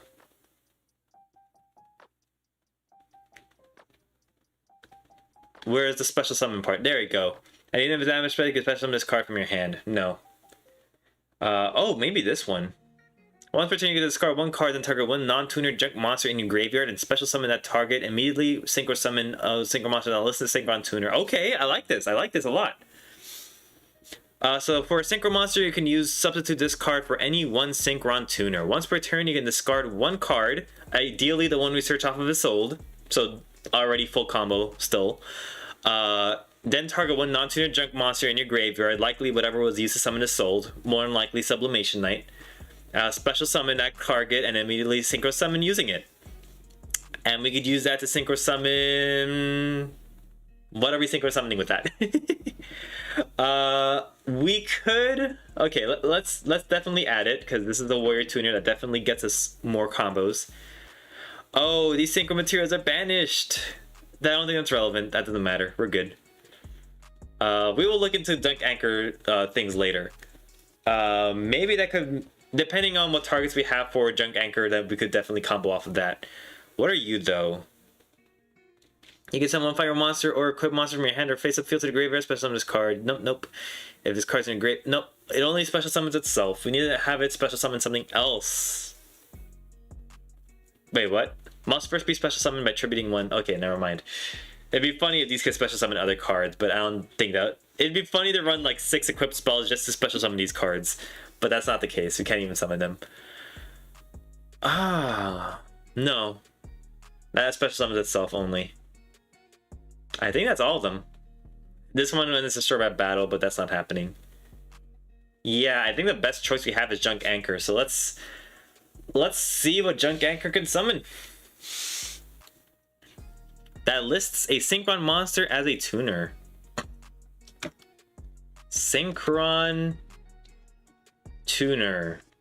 Oh baby, look at that.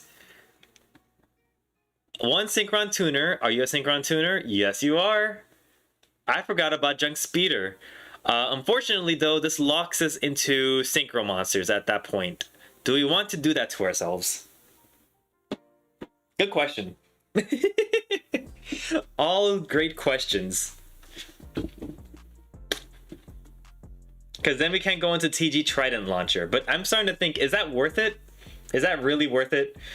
Do we have TG Synchron monsters? I don't think we have TG Synchron monsters, unfortunately.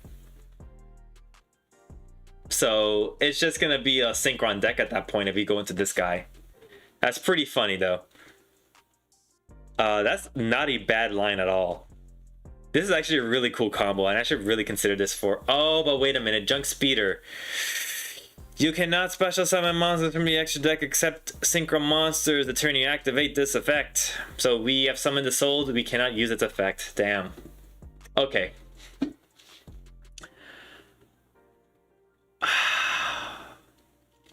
Is that the only monster though? Okay, let's just see what Synchro monsters use Synchron. Nope. Yes. No. So this is the only monster this can summon? Are you for real? So target one non-tuner. Oh, it has to be a non-tuner junk. Damn it. That doesn't even work with this deck. I thought it could summon any I thought it was a non-junk monster could summon. So I was like, yeah, we have a non-junk monster. Never mind. It's a non-tuner junk monster in your graveyard. Jeez. So this is literally built to summon Junk Speeder and only Junk Speeder. So never mind. So Assault Plays doesn't look very promising. I mean, trying to think. It's sold into a nod into another monster that special summons itself to the field. We could get into Artifact Dagda because that requires 2 monsters with different names only. Then how do we get into another TG monster? Specifically a TG tuner. I didn't actually think that was important, but apparently it is. That's brutal. This is all brutal. Okay, so maybe we ignore the Assault line. There's no good Assault line to really go into. I think at this point we are just going into the Hulk line, going straight into the TG Trident Launcher and seeing if we can go to anything with that. Let's just focus on that then. None of that, none of this, none of that. Okay, and none of that. Okay, cool. So, any 2 cards to Hulk Fibrax. How do we do it? I mean, Plague Spread is the 1 card Hulk, so we could probably just go with that. And what, we could send this to the grave? Or add this to our hand? I don't know. Just because it's a zombie, actually, that might help us a lot. We could go Unizombie tech into this. To get Unizombie, to send a, like, Mizuki, but really we're going to be sending a Plague Spreader to get into the Hulk combos. So let's do it. Unizombie. 3 Unizombie, 3 Plague Spreader. All for the namesake of getting out Hulk. And it's a tuner. And you know what? Mizuki, why not? Like maybe 1. I don't know about 3, but we'll put it to the side. Let's see. So we go into Hulk plays. Hulk gets us a TG tuner. Probably at this point the Gear Zombie, because we're in zombie tech at this point. Then we go into the TG Trident launcher, but now we have to have... Yikes. Okay, wait a minute. Is it better to do TG Trident launcher as a secondary effect? This is gonna be an interesting choice, because I'm thinking like we could just end on an IP Masquerena, and during the opponent's turn, IP into TG Trident launcher, and then Trident launcher revive one of our TG synchros, and then summon 2 other monsters. That could be a line of thought, but honestly, I don't even think how could we establish a board like that with an IP Masquerena, a tuner. Damn, I can't see it.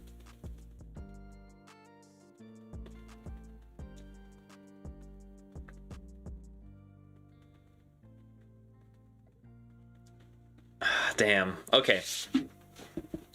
Let's just focus on what we got. Let's just say we go into Hulk. We get our TG Trident launcher. What 3 monsters we summon actually is very reliant on what we draw too. Oh, and it has to be 3. It can't be up to 3. It has to be 3. So we have to have a TG in our hand for anything to work. Shoot. That's brutal. That is brutal. I'm starting to think that TG Trident launcher isn't as powerful as I thought it was. Yeah, we +2 maybe out of the exchange. Realistically, we don't.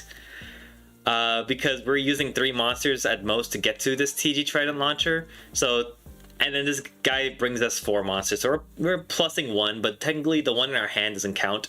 So we're going neutral on this effect, essentially. And to go neutral means that we're essentially stopping ourselves from doing any more combo plays. Yikes. Okay. We're gonna still try though. We're gonna try to make TG Trident launcher work. But what's the card that we're gonna use? Honestly, is a TG Warwolf to play?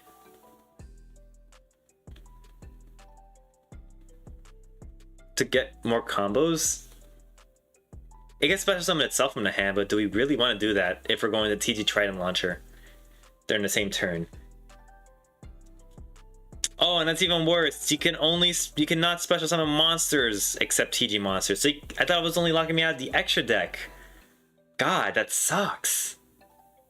Wow. Okay, I'm gonna need some inspiration here. To YouTube. I gotta see what people come up with when it comes to TG decks. TG deck.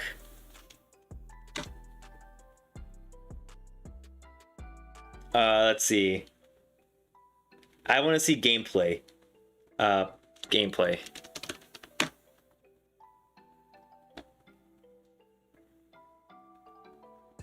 Alright, this is from a week ago. I'm gonna try to mute it where I can. Alright. So let's see what this offers us. We're gonna go immediately into gameplay because we don't care about anything else.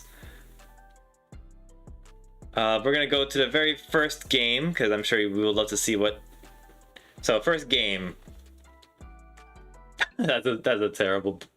Wait, how did you only just summon that? There's so many more plays you could do, couldn't you? Oh, you went assault mode. Okay. Hulk. Alright, I could see it. The assault mode activate. And then you go to Trident. And okay.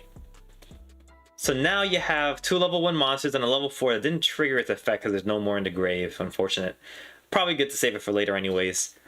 Level 1, level 1, level 4. This guy could get you a token, so that's not the worst.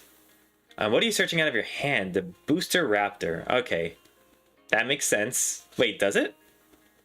Yes, you want to do that one. Wait, why not the other one? Why? Why not the insect? Because that gets you a token, and then you could go into the other tuner. Yeah, that one. Not that one, actually. What are you doing with... Oh, right, because you're stuck with TGs. Holy. Yeah, so you have to summon this guy. Okay.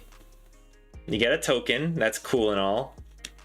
And then you're reborning. So the only way you're getting into the big halberd guy is by having, like, extenders up the wazoo. Cool. You could make your guy now. You don't have to make all these other... Oh, I guess you're just drawing at this point. But why? Oh, you need a tuner. That's fair. And then you make your halberd.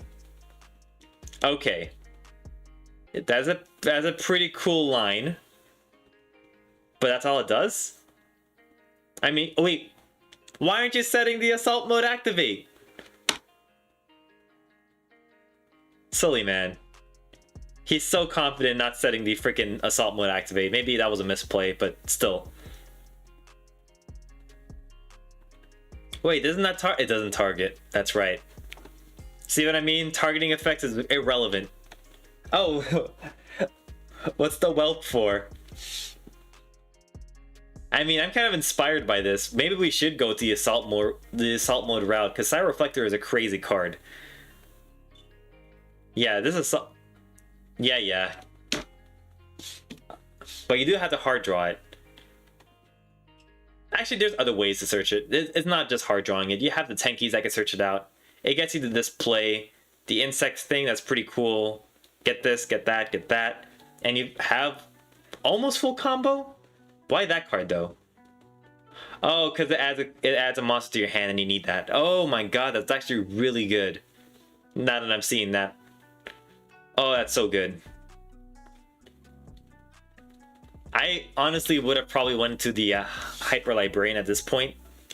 Sure, you get that back to your field, but yeah, going to the Hyper Librarian and then using oh yeah, that's a tuner. That still works. But you really wanted a level 2. I get it. That makes sense. Wait, why? Why end on that? Okay, let's build this out and see how that works, because I'm actually liking that a lot more. Goodbye, Unizombie. Let's go assault mode here. Because if this deck is gonna do anything busted, it's gonna try to abuse assault mode. Maybe just 2. I've built assault mode decks before. I think the play here is, where is this card? Oh, it's not called assault?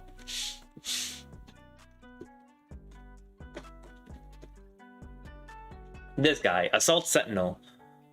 Does it lock you into anything? You cannot special summon monsters from the extra deck except synchro monsters. That's why you don't run that card. Ah, I see. Because you want to go into Trident.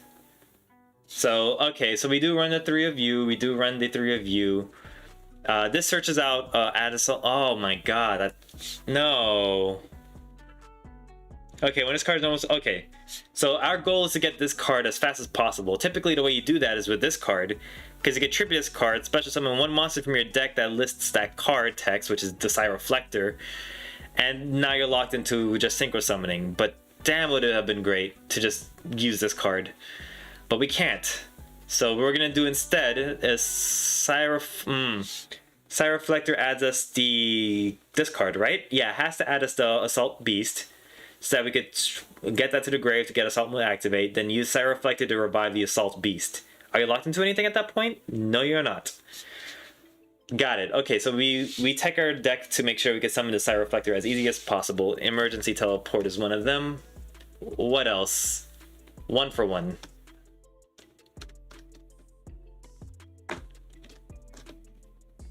What else? Psychic Tuner, level 1. I can't think of anything else I could really summon them. Let's see the deck profile here. Maybe there's more. So yeah, you're running the 1 for 1. You're running the Emergency Teleport. 2 Assault Mode, which makes sense. Oh, the 1 Assault Beast, which I guess also makes sense. Yeah, nothing else facilitates special summoning that card. Unfortunate. Wait, why the Fossil Dig?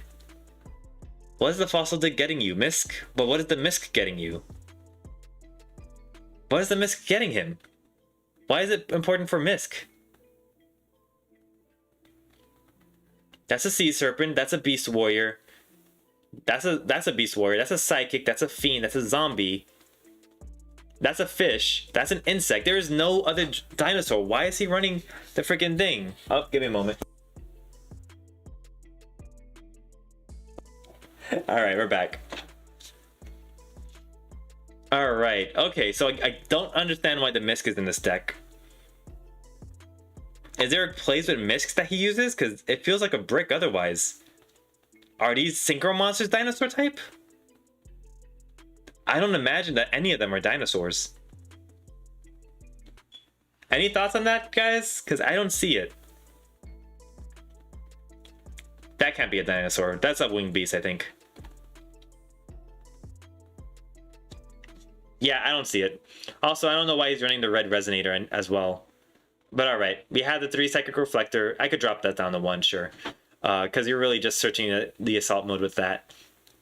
So we have 5 ways to search it out. I'm not feeling too great about that. There's gotta be an... Oh, you know what? There might be a way. There might actually be a way. 400, 300.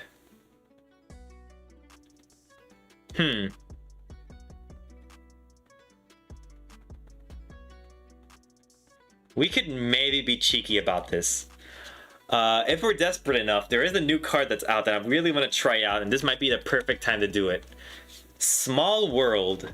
I'm sure everybody knows about Small World at this point. This has been a meme in the Yu-Gi-Oh community for a while now, but it's actually a really good searcher. And in the case like this, where we need 1 card to start our combo off, this might not be a bad choice. So, this is a Dark Psychic, attack 400, defense 300. Chances are nothing in our pool has the same stats as this, right? Oh, god damn it. TG Booster Rapper has the exact same attack and defense. What are the odds? 400, 300 exactly. Actually, this might be a way to help get there. I'm not even sure. We'll see about that. Alright. So we have that, and that's it. Okay, so that's not the worst, but that's pretty funny that it's exactly that. Okay. So, with Small World in our hand, and let's see, the Tank Grub, we're going to play this game, guys. We're going to figure out what card we have to reveal in our deck for each card to get ourselves a Psychic Reflector. So, an Earth Insect with attack 0, defense 0 can help us reveal... God, actually, this is not possible, is it? We can reveal the TG Warwolf. It's an Earth Insect, attack 0, defense 0. Dark Beast Warrior, attack 1200, defense 0. So they compare in both defense. We reveal the TG Warwolf. And the only comparable thing between Cyber Reflector and TG Warwolf is that they're both dark. So we could get ourselves a Cyber Reflector if we reveal the Tank Grub. Perfect. How about the Screw Serpent? Screw Serpent is Water Sea Serpent, 1300, 500. 1300, 500. 1300, 500. Shoot. Actually, that does nothing for us. I don't think we can reveal anything in our deck to get ourselves into this.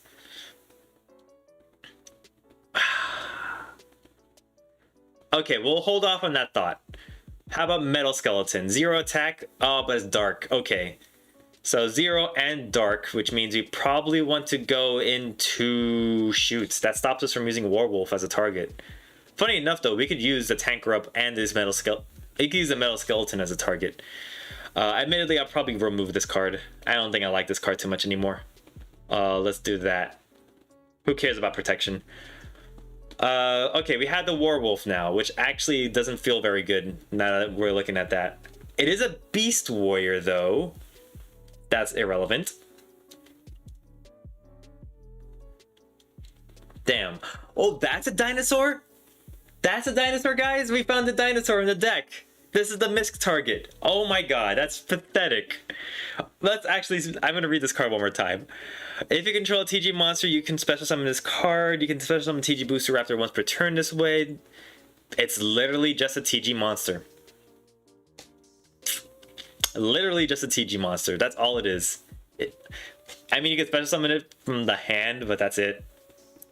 It's literally just an extender. I wonder if that's even worth it. I mean, yeah, okay, I get it. It's a level one. It's a level one TG monster, so it could help us get into the TG level 2 monsters. I understand it. But that is so funny that that's a dinosaur. Of all things it could have been, I thought it was a winged beast. It has. Is it trying to make fun of the fact that dinosaurs are actually like winged creatures in this era, like 2021 type of deal? Like, oh, that's pretty funny, but still, it should have been a winged beast. I don't see anything that looks like a dinosaur to me.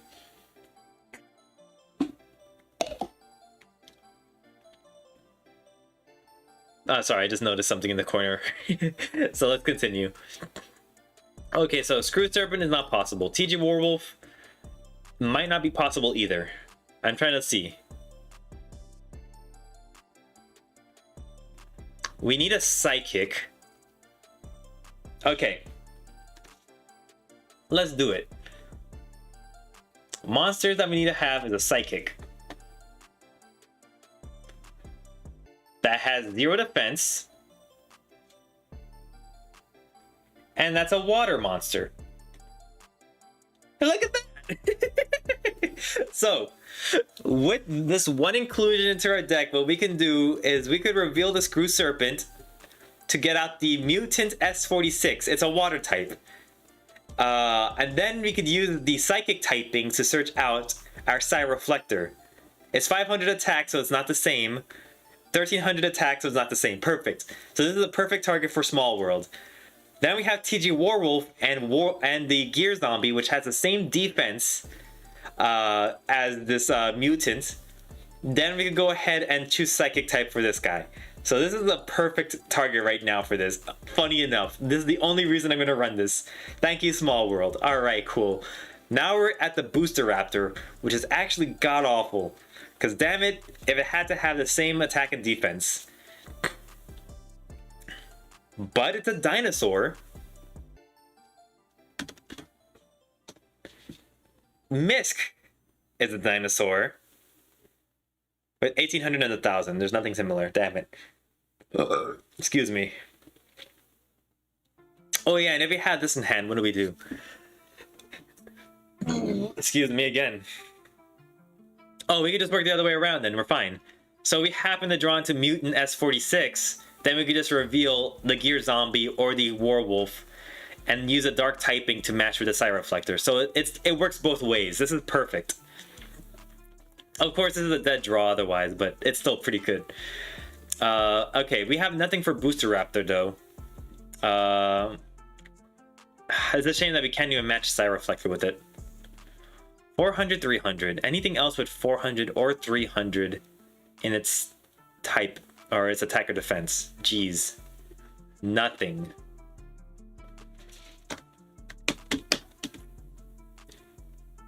Let's search monsters that are wind.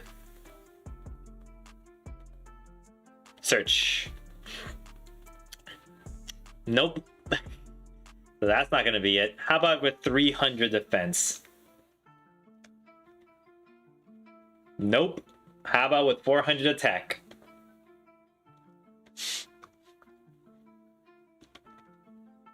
Nope. How about that's a dinosaur? Nope. Cool. Alright. Can we do something else with this card then? Let's look for TG monsters with 500 defense. Nope. How about a TG monster with 1300 attack?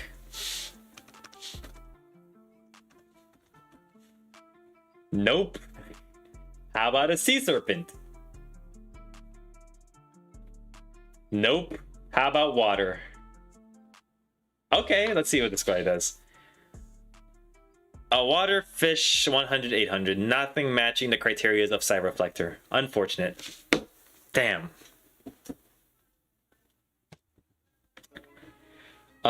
Funny enough too, revealing the drill fish. Yes, it will not match this at all. So this is also a perfect target for mutant. So we are definitely running the mutant for this combo line. But damn it, if Booster Raptor does not work with Small World, we need to run another monster to make Booster Raptor work. Damn. So you know what? Why not? We're gonna run Misk. Why not? We're gonna run Fossil Dig. Because chances are we're gonna need to run a dinosaur monster that has a dark attribute, Oviraptor. So let's the Oviraptor. Yes. So in theory, Miscaline, if you have Misk, we can reveal Oviraptor and match Cyreflector based on its attribute, Dark. You're 8. Oh, damn it! It has to have 1800 attack? Why does the Misk have to be so good? Why did they make Misk so good? Couldn't it have had like a freaking weak attack? It's a hand trap for all things. Damn. Playing this game of Small World is not easy. Alright, so we can't do Oviraptor. Even if we wanted to. Let's see. Monster. Ideally, it should be dinosaur. It should be a dinosaur. And it should be dark. Maybe. And it can't be Oviraptor, unfortunately. None of these are working out for me. How about a dinosaur that is 300 defense?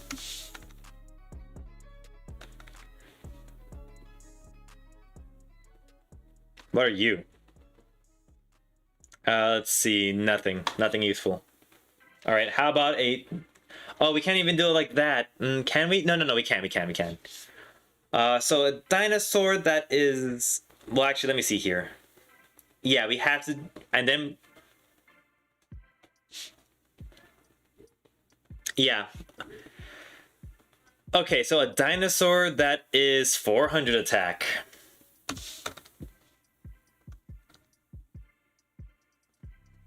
Am I really running the other card?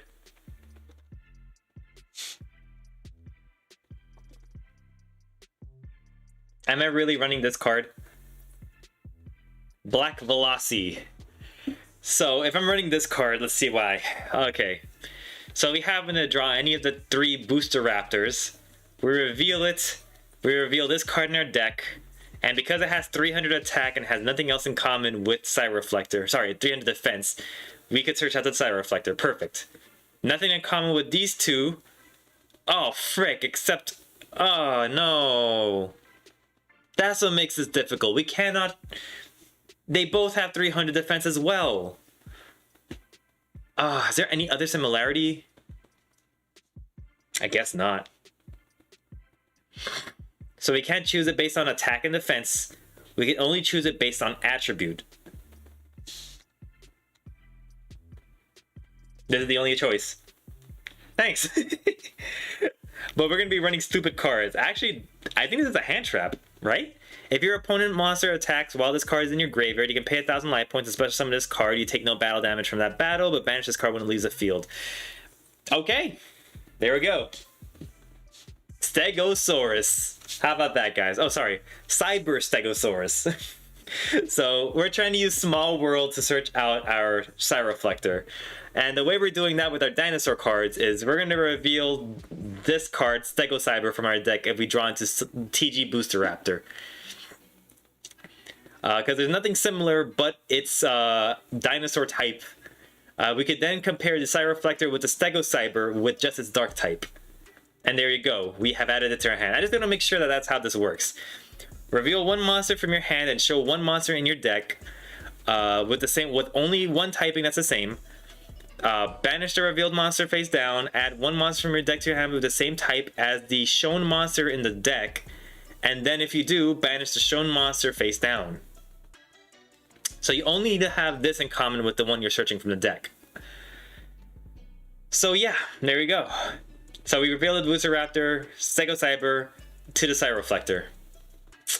Reveal the Raptor, show the Cyreflector, search out of the deck to banish both of these cards.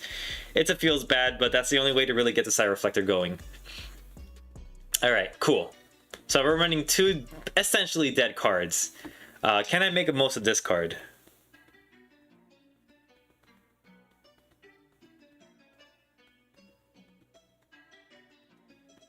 Can I make use of this card in any way? It's a psychic. If this card is special summon, add one mutant spell trap from your deck to your hand. Sure, let's see what mutant cards there are out there.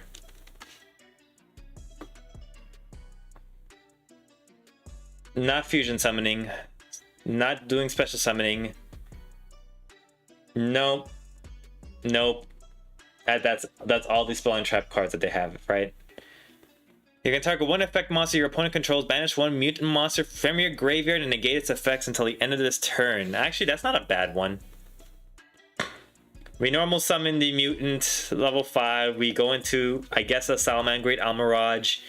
Search this card out. When you activate this card, target one effect monster your opponent controls, banish this mutant card specifically to negate that effect until the end of this turn, even if this card leaves the field. The second effect doesn't matter. Unfortunately, though, this would add another dead card to our deck. Jeez. Because this does nothing for our deck if we draw it. Yeah, no point in running it. What about that second effect, though? Tribute this card, then banish one card from your hand or face-up field. Special summon one monster from your hand or deck based on the typing. Based on the banished card. More than likely, it's going to be a monster, so let's see what Mutant Beast does for us. Cannot be special summoned except with the effect of a mutant card. Ugh. And this is the card that special stops. Yeah, banish one card from your hand or field to negate the activation of a spell card. It's not bad, I guess. So I could banish itself to special summon itself, and it offers a nice spell and trap negation. Otherwise, I could just. It's just a dead card in my hand otherwise. Feels bad. Now I'm trying to think, if I draw into this card, is there a way to search out Psychic Reflector with this? 2400. Damn. Oh, look at that!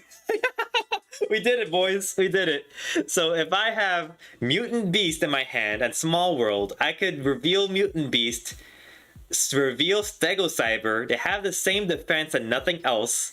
And then Stegocyber has only the same attribute for Psy Reflector. Perfect. It works out. So if we draw into the Mutant ST46, we can normal summon it and banish itself. The special summon this card from my deck, and it'll offer at least a spell card effect negation. It could banish itself for all I care. It's literally just because I drew dead. And then if I draw into this card, I guess I could still tribute summon it, but it feels weak to tribute summon this card. Does it do anything else though? If this card in its own presence is destroyed by an opponent's card, target one of your opponent's banished mutant. Target one of your banished mutant traps and add it to your hand. Irrelevant. We're not running any of them. So looking good to me, honestly. Just these two cards. So we're running 3 cards to our small world, which feels horrible. Just horrible.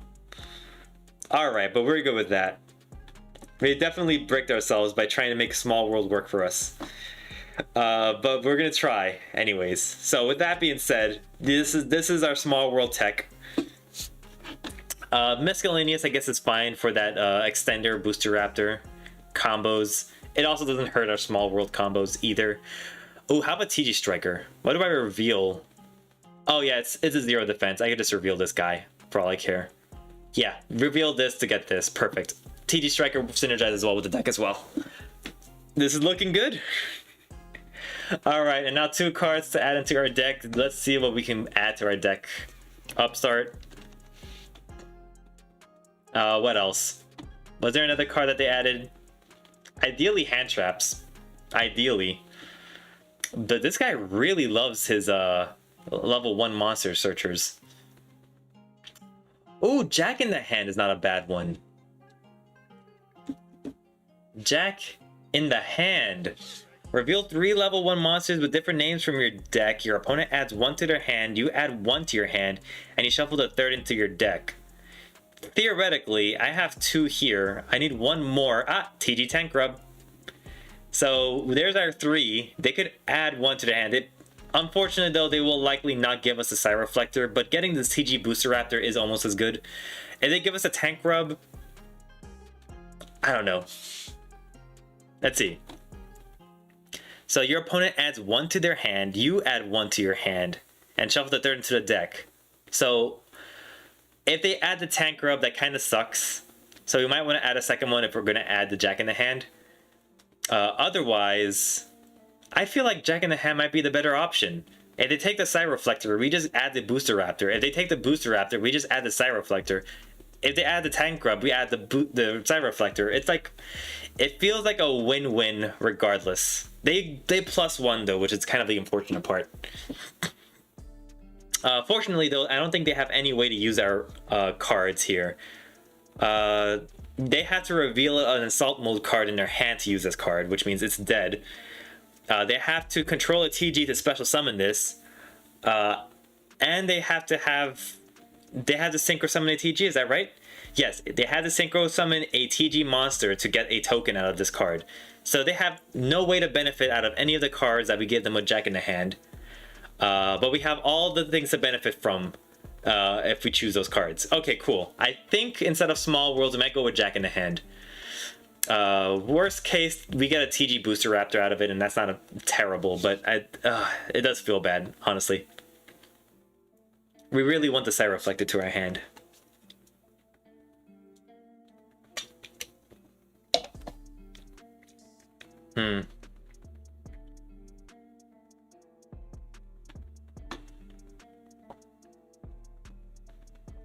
Yeah, not sure.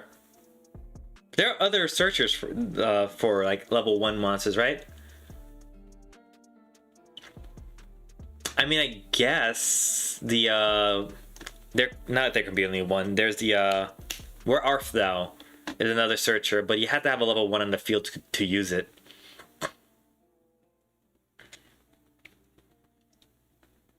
Should we do Magician's Soul? No. That feels terrible. Especially if, like, we need to get into TG Trident Launcher. It doesn't feel good. Alright. Yeah. Maybe Jack in the Hand anyways, just because. Because, I guess Jack in the Hand's fine, a fine inclusion. Is Maceliniusaurus worth it? Who really knows? Alright, so let's assume this is our deck at the moment. Let's fix our extra deck up so that it actually works for us. Oh, right, we were going to do Artifact Dagda stuff. I don't think that's going to be relevant now. I'm just going to copy his extra deck. Cosmic Blazar, yeah, right. What is this card, though? He summoned it once. We're at the... Oh, we're at the side deck there. So...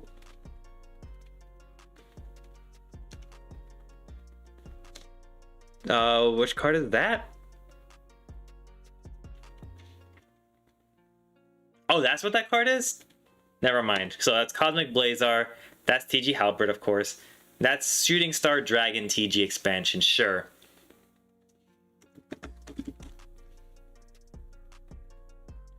What is it, a level 10 that requires Synchro Monsters? I'm fine, I guess, with running this card. It doesn't feel good, though. We're removing a Souls, by the way. 2 TG Halberts. I think, yeah, you run 2 CG as well. Hulk is good, because I think we're only pulling off the Side Reflector combo once. Okay, we keep going. Satellite Warrior.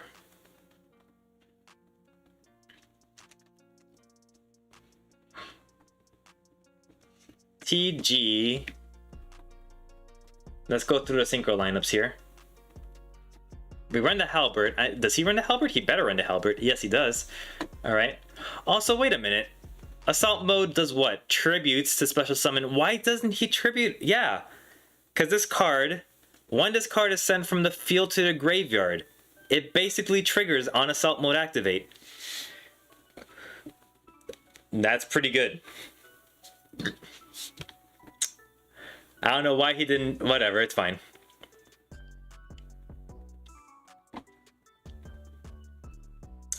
We keep going. Actually, is this any? Let me read that again. You can target one TG monster in the graveyard. Doesn't matter. So it could be the Trident Launcher again. What else do you do? Do you just special summon? Oh, right. Your opponents cannot target TG Synchro monsters with this card points to a card effects, completely nullifying the point of Shooting Star Dragon TGAX.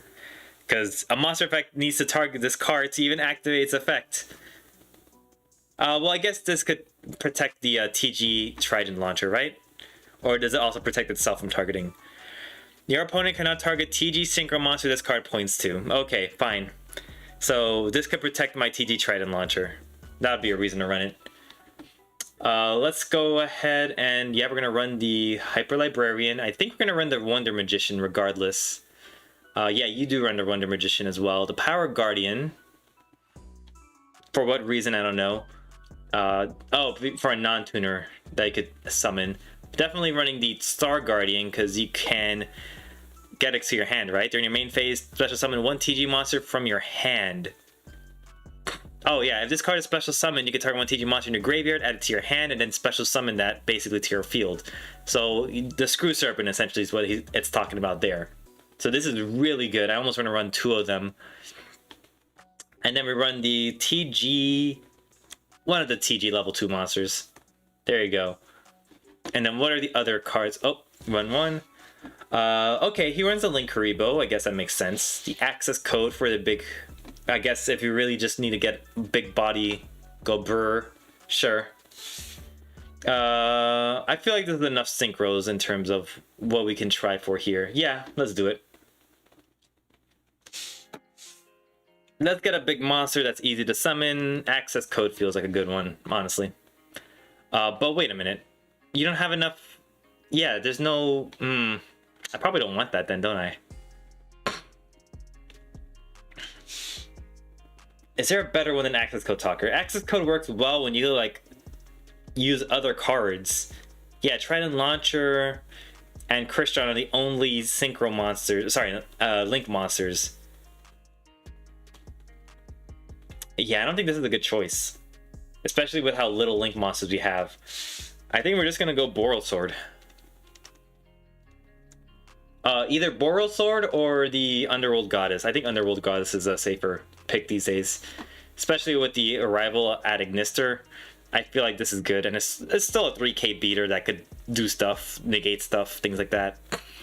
Alright, so we're fine with this. Alright, so let's go ahead and see how terrible our hands are.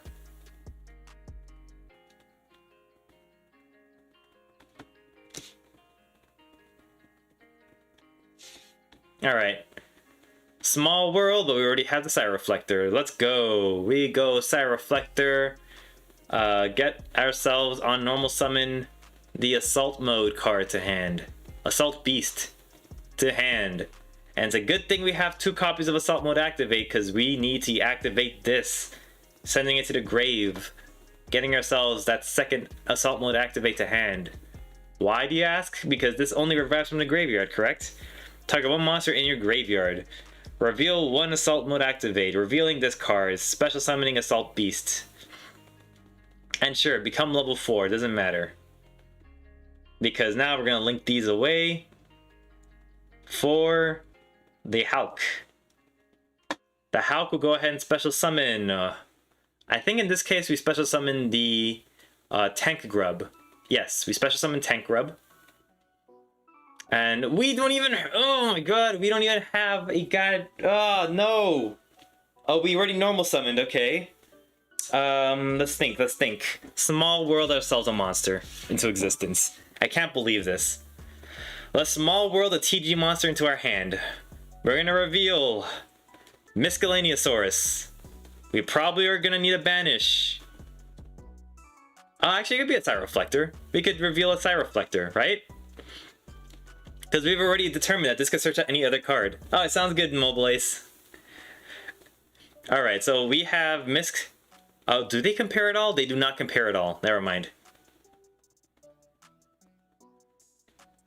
Okay, so we're gonna Misk into... the Stegosaurus guy. Yeah.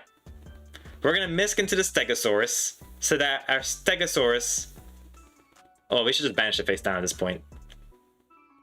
To top. Actually, you know what? How do you activate Small World in this format? So, yeah, 2 Spell and Trap Zone. There you go. Oh, no, not that card. Whoops. To top. So, we're revealing the Stegosaurus. That's basically everything comparable, everything that's not comparable except dinosaur typing. And then we will add to our hand the Booster Raptor. Perfect.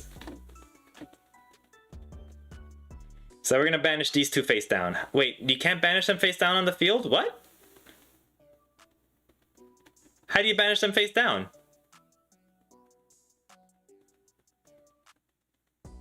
There's no way to banish the face down. Got it. So, can you banish from the graveyard face down? Can't do that either. It really requires that they're face down, right? Whatever, it doesn't matter. This is for testing only.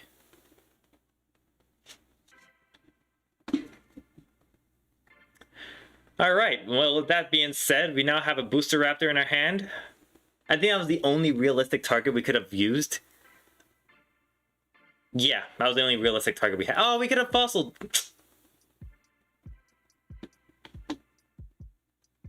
Yeah, let's put this back to the top of the deck.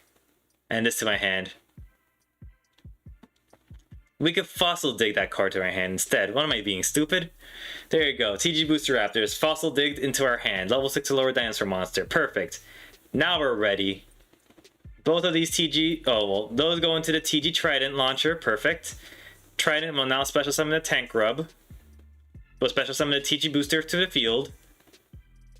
And we'll now special summon the Serpent. Serpent will not trigger its effect because there's no TG in the grave, right? Yeah.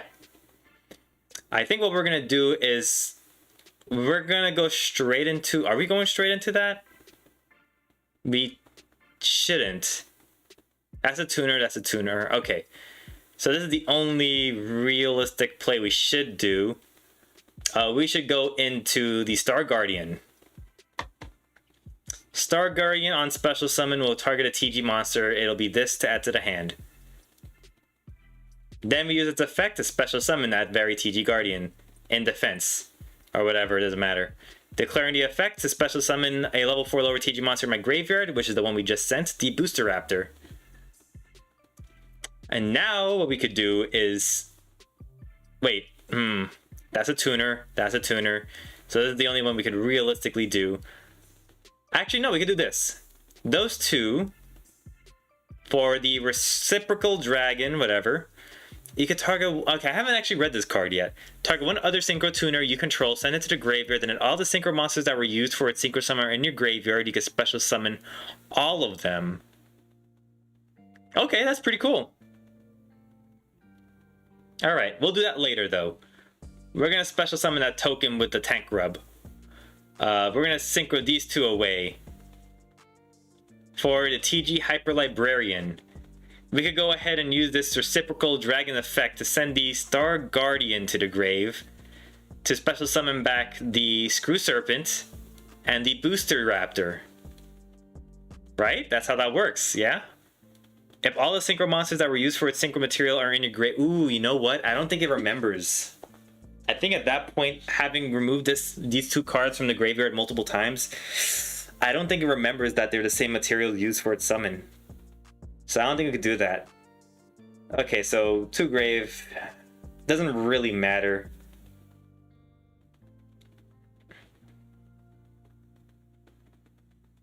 Because funny enough, this is the tuner. Didn't even realize that as I was building this board. We have all the materials we need for the halberd, but can we extend further? Probably not.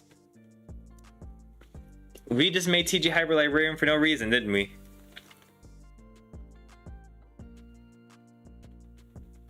I mean, I could send... Oh, you know what? I guess I could do this.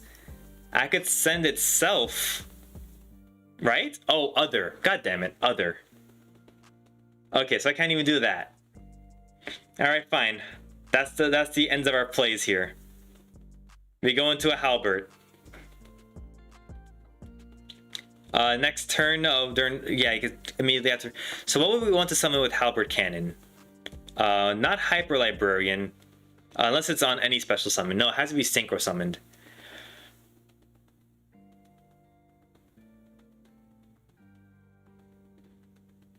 This card, I think, is the best choice.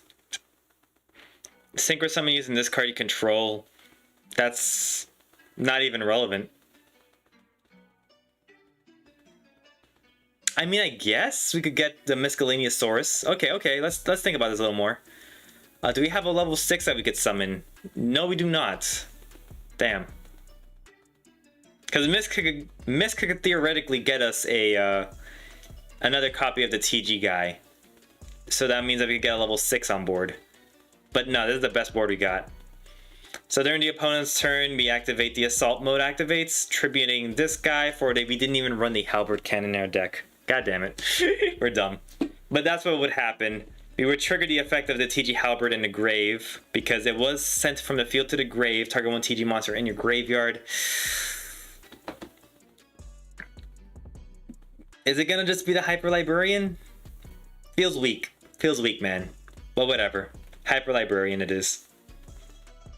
Because I don't think this is useful otherwise. So what if you could immediately Synchro Summon during your opponent's turn? I got nothing to Synchro Summon into. Feels bad. Could I Small World a monster into existence? Probably not.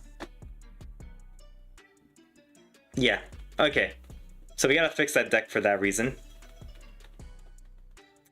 Let's remove the Fossil Digs for a moment. Let's remove the Misc as well. Because we're gonna need to add the Halberd Cannon here, the one of. From your deck. Jeez. Trying to think here.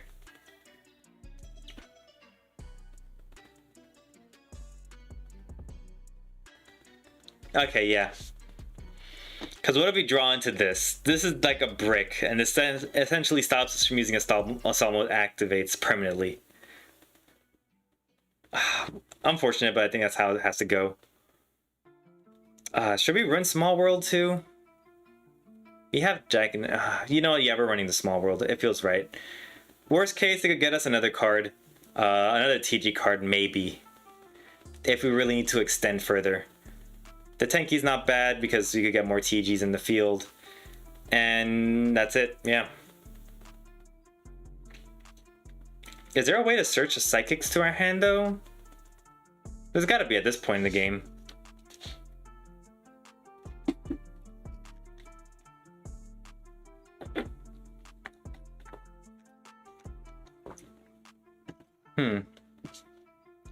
Okay. Yeah. I think that's about all we're gonna do for that.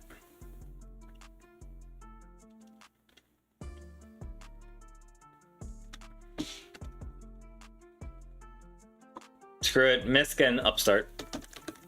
Because why not? Misk is a monster. No reason to run.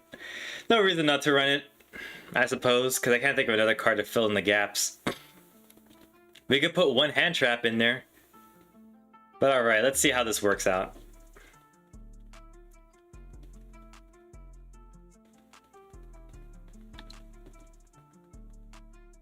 Do we have full combo? Not really. Jack in the hand. Likely going to get back the Raptor to hand. Not that that really matters.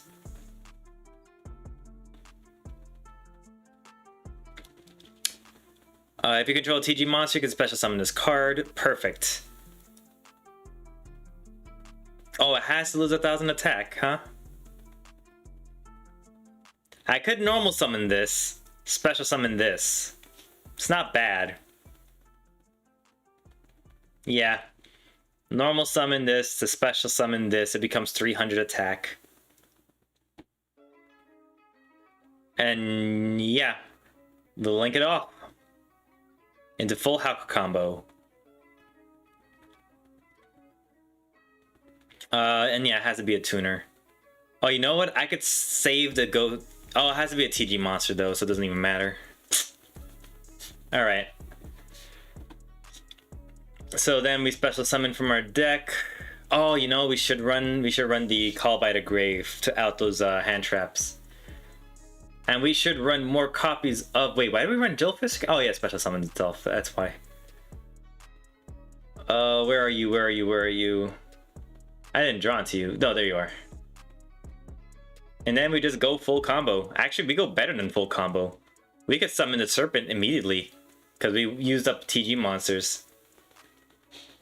Alright, so let's go into Trident Launcher. Special summon a Serpent. Special summon the Booster. Actually, no, we want to summon the... No, we can summon the Grub later. Good questions, good questions. I think we want to summon the Grub, and we can summon the Grub with the Serpent. So you know what? No, we're gonna summon this. We're gonna summon the Grub.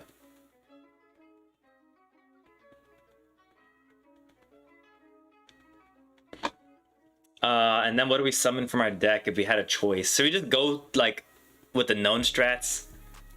Go TG Serpent. And I think with this special summon, except TG Serpent, so we could special summon this if we wanted to. Not like I'd want to.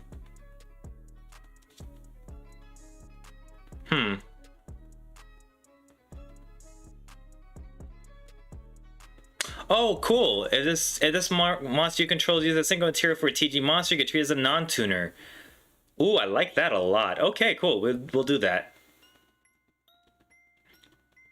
We're going for Hyper Librarian, and then we're gonna go for special summoning a token.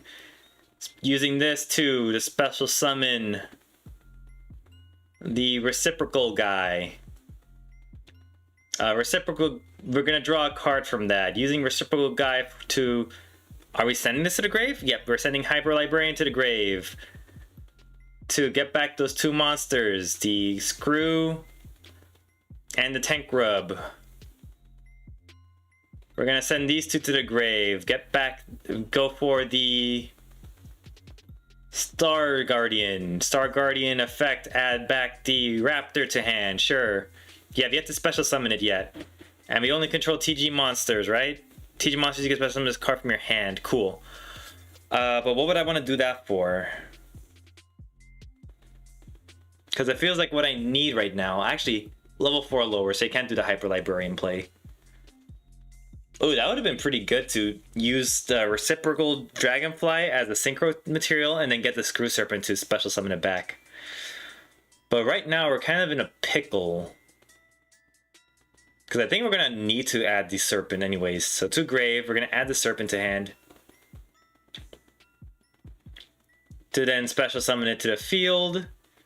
And using its first effect, we're going to use these two.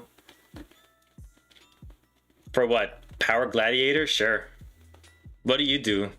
This card inflicts piercing damage, and if it's destroyed on the field, draw a card. Doesn't even matter, because all you're being used for is just a regular synchro. For Halberd Cannon. Cool. I feel like there's better plays. God, why can't I come up with better plays than this? I want to at least end on the Shooting Star Dragon. But I don't think I can, realistically. Why do I have two TG Wonder Magicians? Okay, but let's fix this deck a little bit. First off, we're getting rid of... We probably gotta get rid of Upstart at this point. And... what else?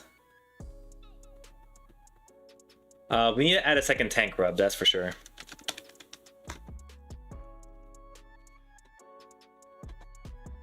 Oh, do we already have it in there? There we go. Synchro summon from the hand. Actually, that could be relevant. That could be very relevant now that I'm thinking about it.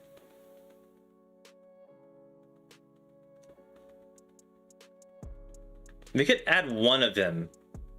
Okay, let's give it a shot. Let's add one of you instead of the Tank Grub.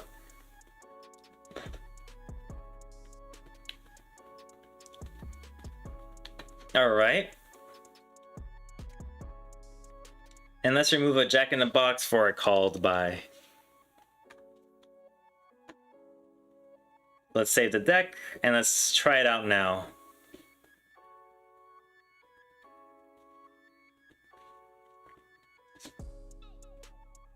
Alright, so we're kind of stuck a little bit? Probably not, actually. We have a 1-for-1. We go 1-for-1 into these. Yep, there you go. That's how we're doing it. But damn. Yeah, we're doing it. If they ash us, we have a Tenki. Actually, we should activate the Tenki first to get ashed. Just to add this to hand. So let's do that. We're gonna special summon the Side Reflector. Does it specifically require that it's level 4 lower TG? Nope. Special summon. Extenders away, and then we're gonna use this effect to add the Assault Mode Beast to hand. To then pitch it to the grave to add the Assault Mode Activate to hand. Reveal it, special summon the Assault Beast. Sync these two away. Actually, we don't even have to, do we?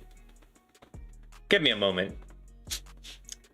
Because what we could do is make this... No. We could go into TG Hyper Librarian early, but I only have one tuner. Unfortunate.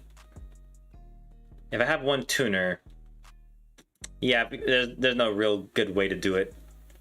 So yeah, we're just gonna let this go. Unfortunate, but we have to go into Hulk at this point. We go into Hulk, get ourselves that wonderful bug here, the tank grub, and then link ourselves away into the Trident. I mean, at this point, I could try to extend further before I get locked into this, but everything's TG, so it doesn't even matter. Oh, and I still have the 2 Wonder Magicians for some reason. Fine. Let's go ahead and then special summon. Admittedly, I might want to... No, not Cyber Magician. I don't have any more TGs in hand. Oh, I could get it in hand in a bit, though. So we could go Cyber Magician right now. It's debatable. We'll see. No, the Cyber Magician's useless right now. So we go that. Oh my god, we don't even have a TG in our hand. And this is why we can't even summon a Werewolf. God. Okay, fine. No free extender. Unless we want to waste a small world. We are going to keep the TG Werewolf in our hand. And we got to be sure we are careful with that too. Because Trident requires that we special summon from the hand. Alright, cool. We special summon you. We special summon you. Let's view and special summon you. And this is where I could activate the effect to summon out the Cyber Magician if we wanted to go for extra extenders, but unfortunately that's not going to be the case. We could definitely go for... No, too grave.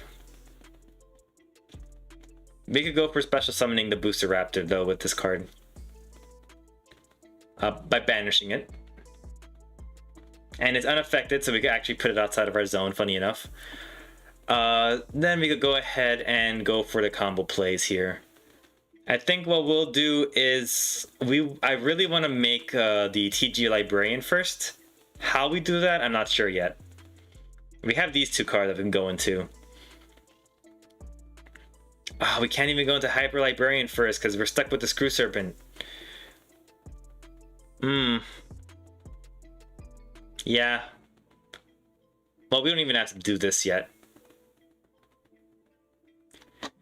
We could go for this guy first and then get out the Star Guardian. Star Guardian will get this to the field. Special summon back the... Oh, not yet. To hand. Any level 4s we could summon? No. This guy's utterly useless. Ugh, utterly useless. He doesn't synergize with the deck at all, does he?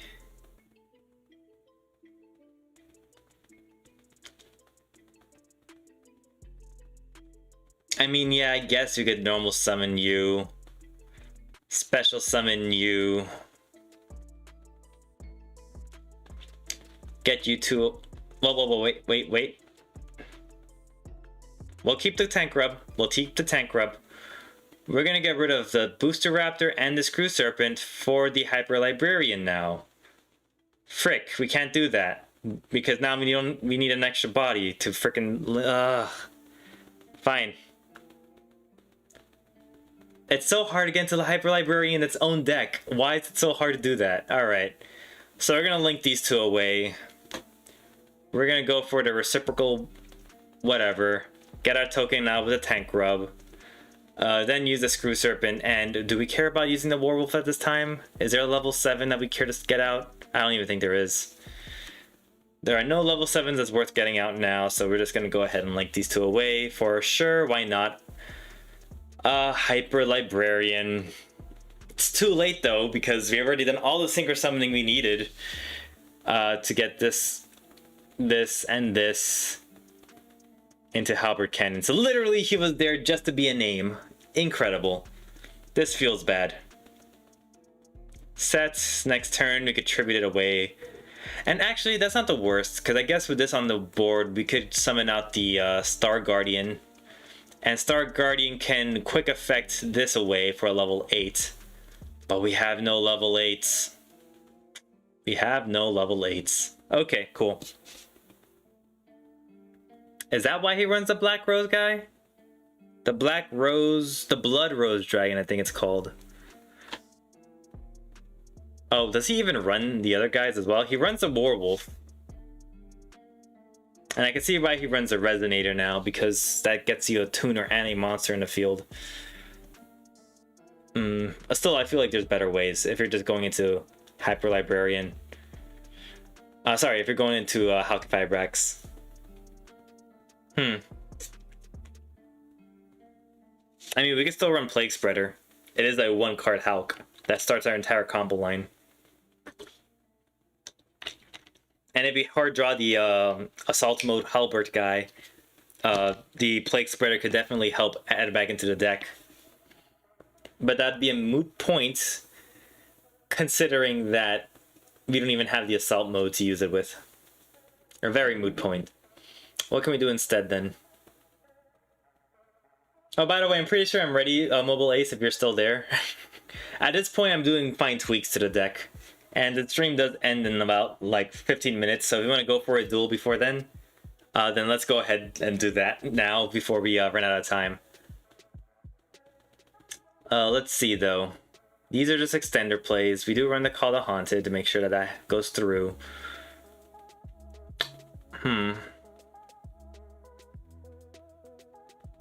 Yeah. He's running all the fish, the thing. Everything works out for him. Yeah, okay.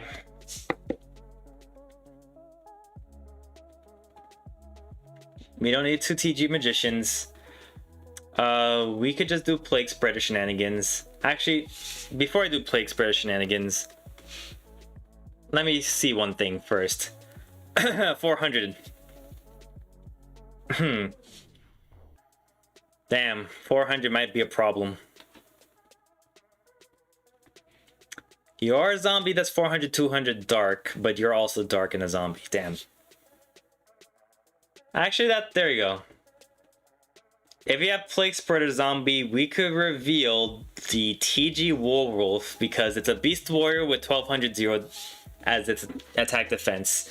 And then using that to get to our Psi Reflector. So it does not hurt our deck to run Plague Spreader if we draw into Small World. Alright, cool. We could get rid of the Jack in the Hand. We could... What else can we get rid of? The Gear Zombie is probably just Extender. Oh, but it's a tuner, so we should add it. Yeah. We'll keep the 3 Gear Zombies, but we'll reduce the Drillfish count, because the Drillfish is not a tuner. TG Striker too. Why are we running TG Striker again?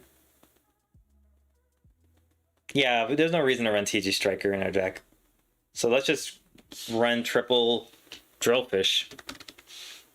Yeah.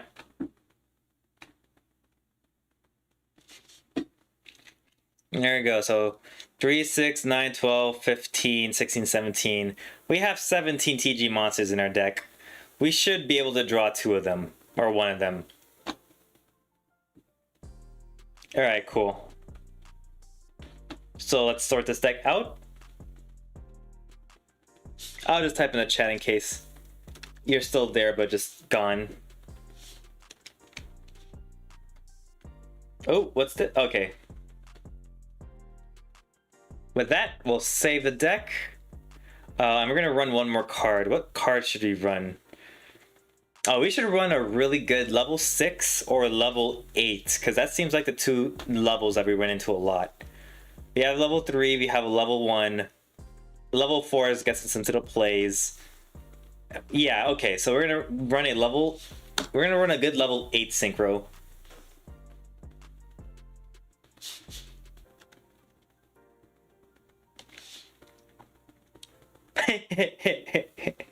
Is this possible? Can we go Emancipator Risen with this deck? Because we do have the TG Drillfish. And it's during the opponent's turn that we plan on special summoning this anyways. Given our combo. Right? The Star Guardian, once per chain during your opponent's main phase, immediately synchro summon using this card you control. Yeah, this will definitely work. So we can Star Guardian our way into an Emancipator Risen. And given that we have the Drillfish, we have the Screw Serpent. Oh my god, we have the Screw Serpent. What does it even matter that we have the Drillfish? Yeah, that's a pretty sick level 8 monster to go into, all things considered. Alright, cool. We'll do that. And then what monster are we getting rid of to add? Oh, we have 3 Guardian. Whoops. So that solves that problem. So what level 6 then shall we go into? If I remember correctly, Desert Locust rips a card from the hand or the opponent's turn, which is not bad. And then also synchro summons during your opponent's turn. I don't think that's relevant too much though. We could see if there's better cards during the opponent's turn. Let's see, quick effect. Risen's not bad, but do we end on a wind? We have a Booster Raptor, so that's not a bad choice to end on an Emancipator Risen. We don't have any rocks, right? So Desert Locust is not bad. We could just go into the Riptide, honestly. Well, our Riptide doesn't seem too bad. Only during damage calculation. Yeah. Target one card in your opponent's graveyard and banish it. This could definitely be relevant in some matchups. So, alright. There we go. That's pretty good. Let's save the deck. And let's see.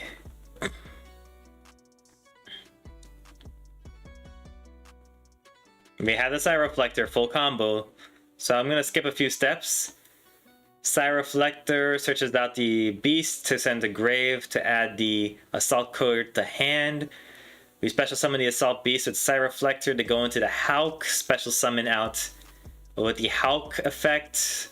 Which card? Where are you? The bug. There you are, the bug. So this goes to grave. This goes to grave, and we're getting out the Trident Launcher. Alright, full combo has begun. So now with this, we have a TG Screw Serpent in our hand, so we can special summon that to the field. We have a TD Tank Grub that we can special summon from our graveyard, and then we could just go for... Where are you? The dinosaur. Where's the dinosaur? There you go. That classic combo that gets us to Halbert. But not only that, we should go for the Tanky to get the Warwolf to hand. We should really go for the 1-for-1 play just to get another monster on board. But, not really feeling it. So we could go for the 2 booster wrap. Wait. We gotta be careful with this combo lineup. We go for... Actually, at this point, I may want to go 1-for-1. Yeah. So 2 grave. 2 grave. 1-for-1 ourselves back. Any tuner. Special summon in defense. Perfect.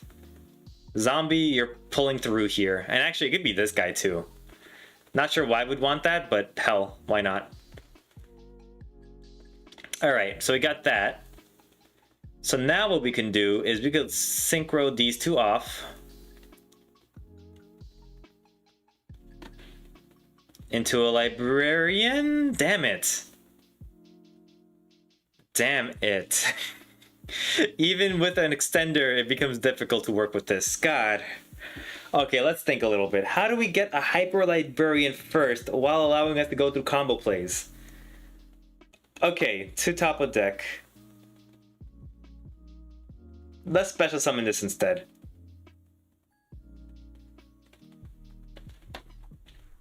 We can special summon any TG monster in our deck. Let's see what we can special summon that's not useless. It could be a tuner. Honestly, I might just take that.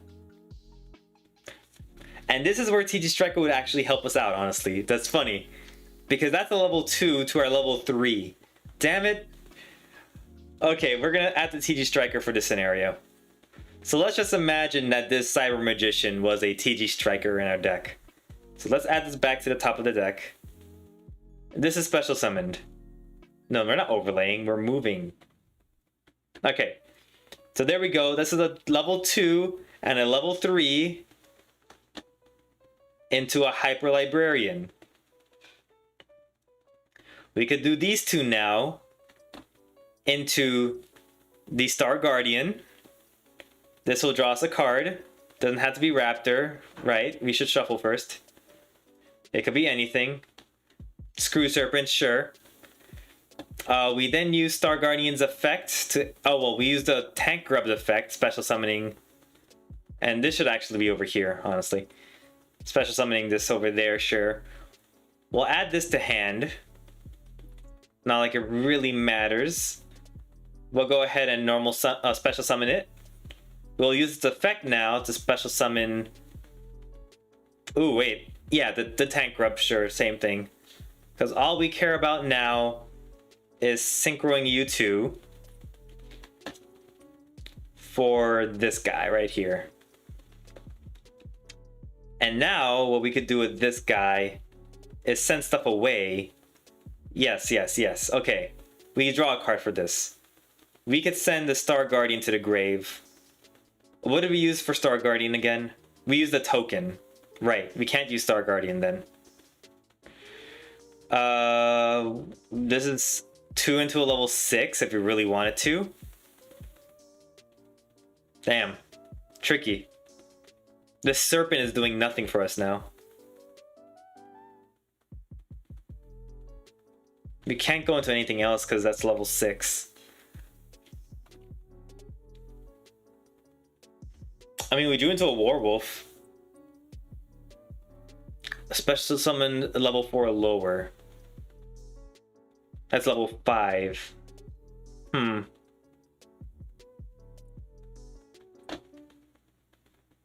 Thinking. Okay. I guess we're stuck with this guy.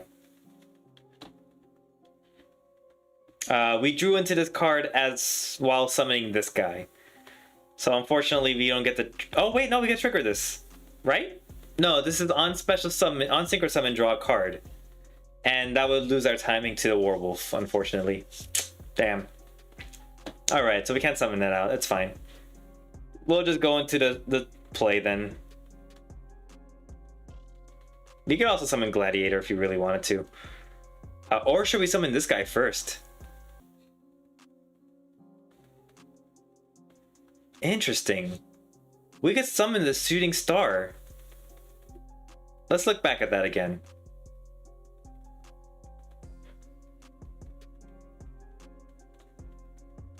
Okay, before we summon this guy, so 2 extra deck. Token, sure. Back to the top of the deck. We could use these two to get into the big guy here. 1 tuner synchro monster, 1 non-tuner synchro monster. That makes a level 10, so we could theoretically make this guy. Then go into a level 5. And then with this, what do we do with that? Nothing. Nothing at all. Damn. Okay. So I don't think that really gets us anywhere else. It'd be nice to get to this guy, but we have to get to this guy first. That's priority number 1.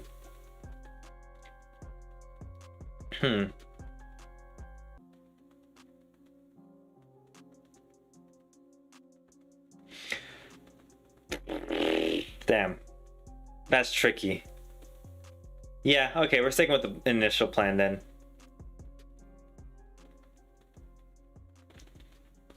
We're just going into Halberts. Using Assault Mode during our opponent's turn to tribute this guy and special summoning out the... where is it? Where is it?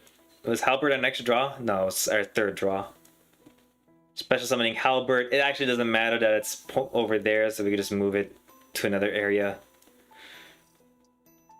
Alright, so Trident Launcher. Actually, maybe we shouldn't do that in case we get, like, generated. There's a card like a swap, and we don't want that getting swapped, so there is fine. Then on the sending of this card from the field to the grave, it doesn't really matter how, right? Oh no, it misses timing, doesn't it? Ah, damn it. Tribute one synchro monster, special summon one assault mode monster whose name...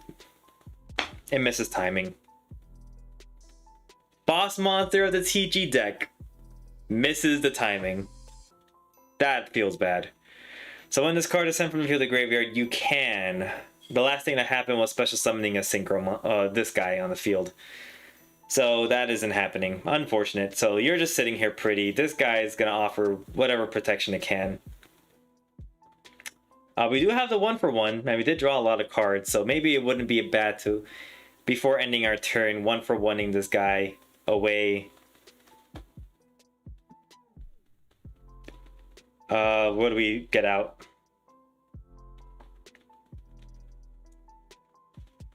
There's really no point to this move at all. It's just blowing our load for no reason.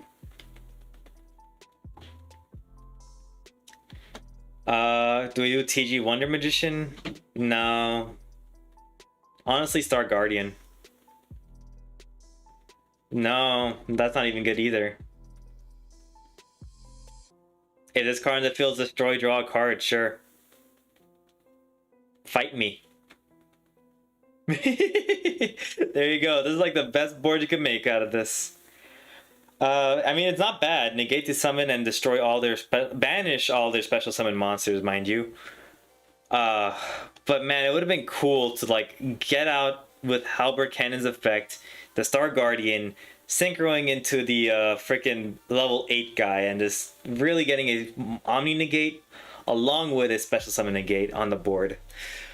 But alas, it shall not be the case.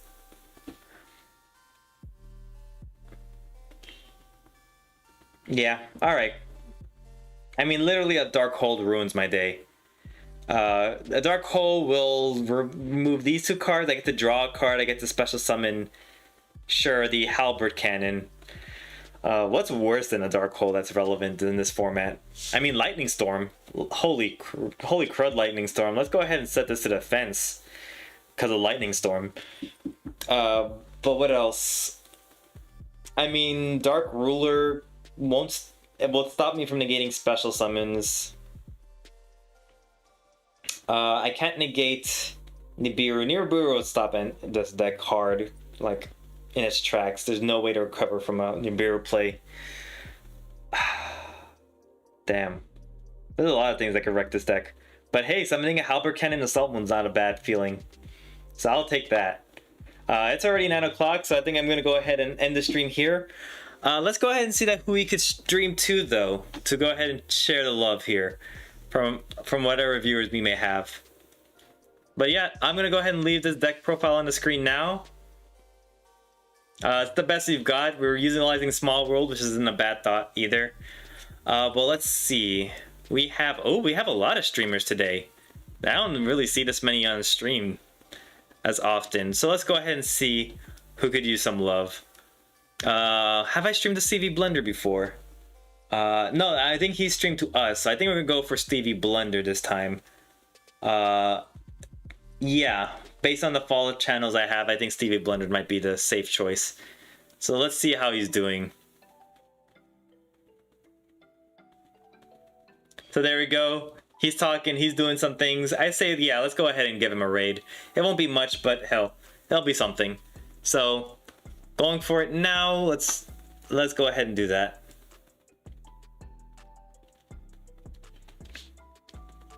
Oh, perfect, it's even there. I like it. So, thank you all for watching. It's been a pleasure streaming today. Next time, I don't know when the next time is going to be.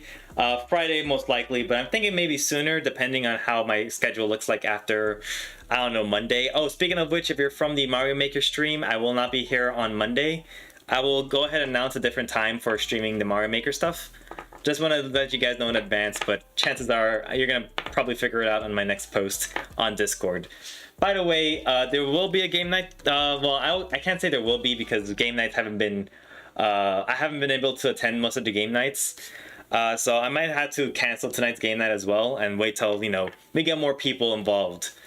Feel free to join on the Discord for the next game night or the next stream, though. We'll definitely schedule it for that. But anyways, thank you all for watching, and I'll go ahead and see you next time.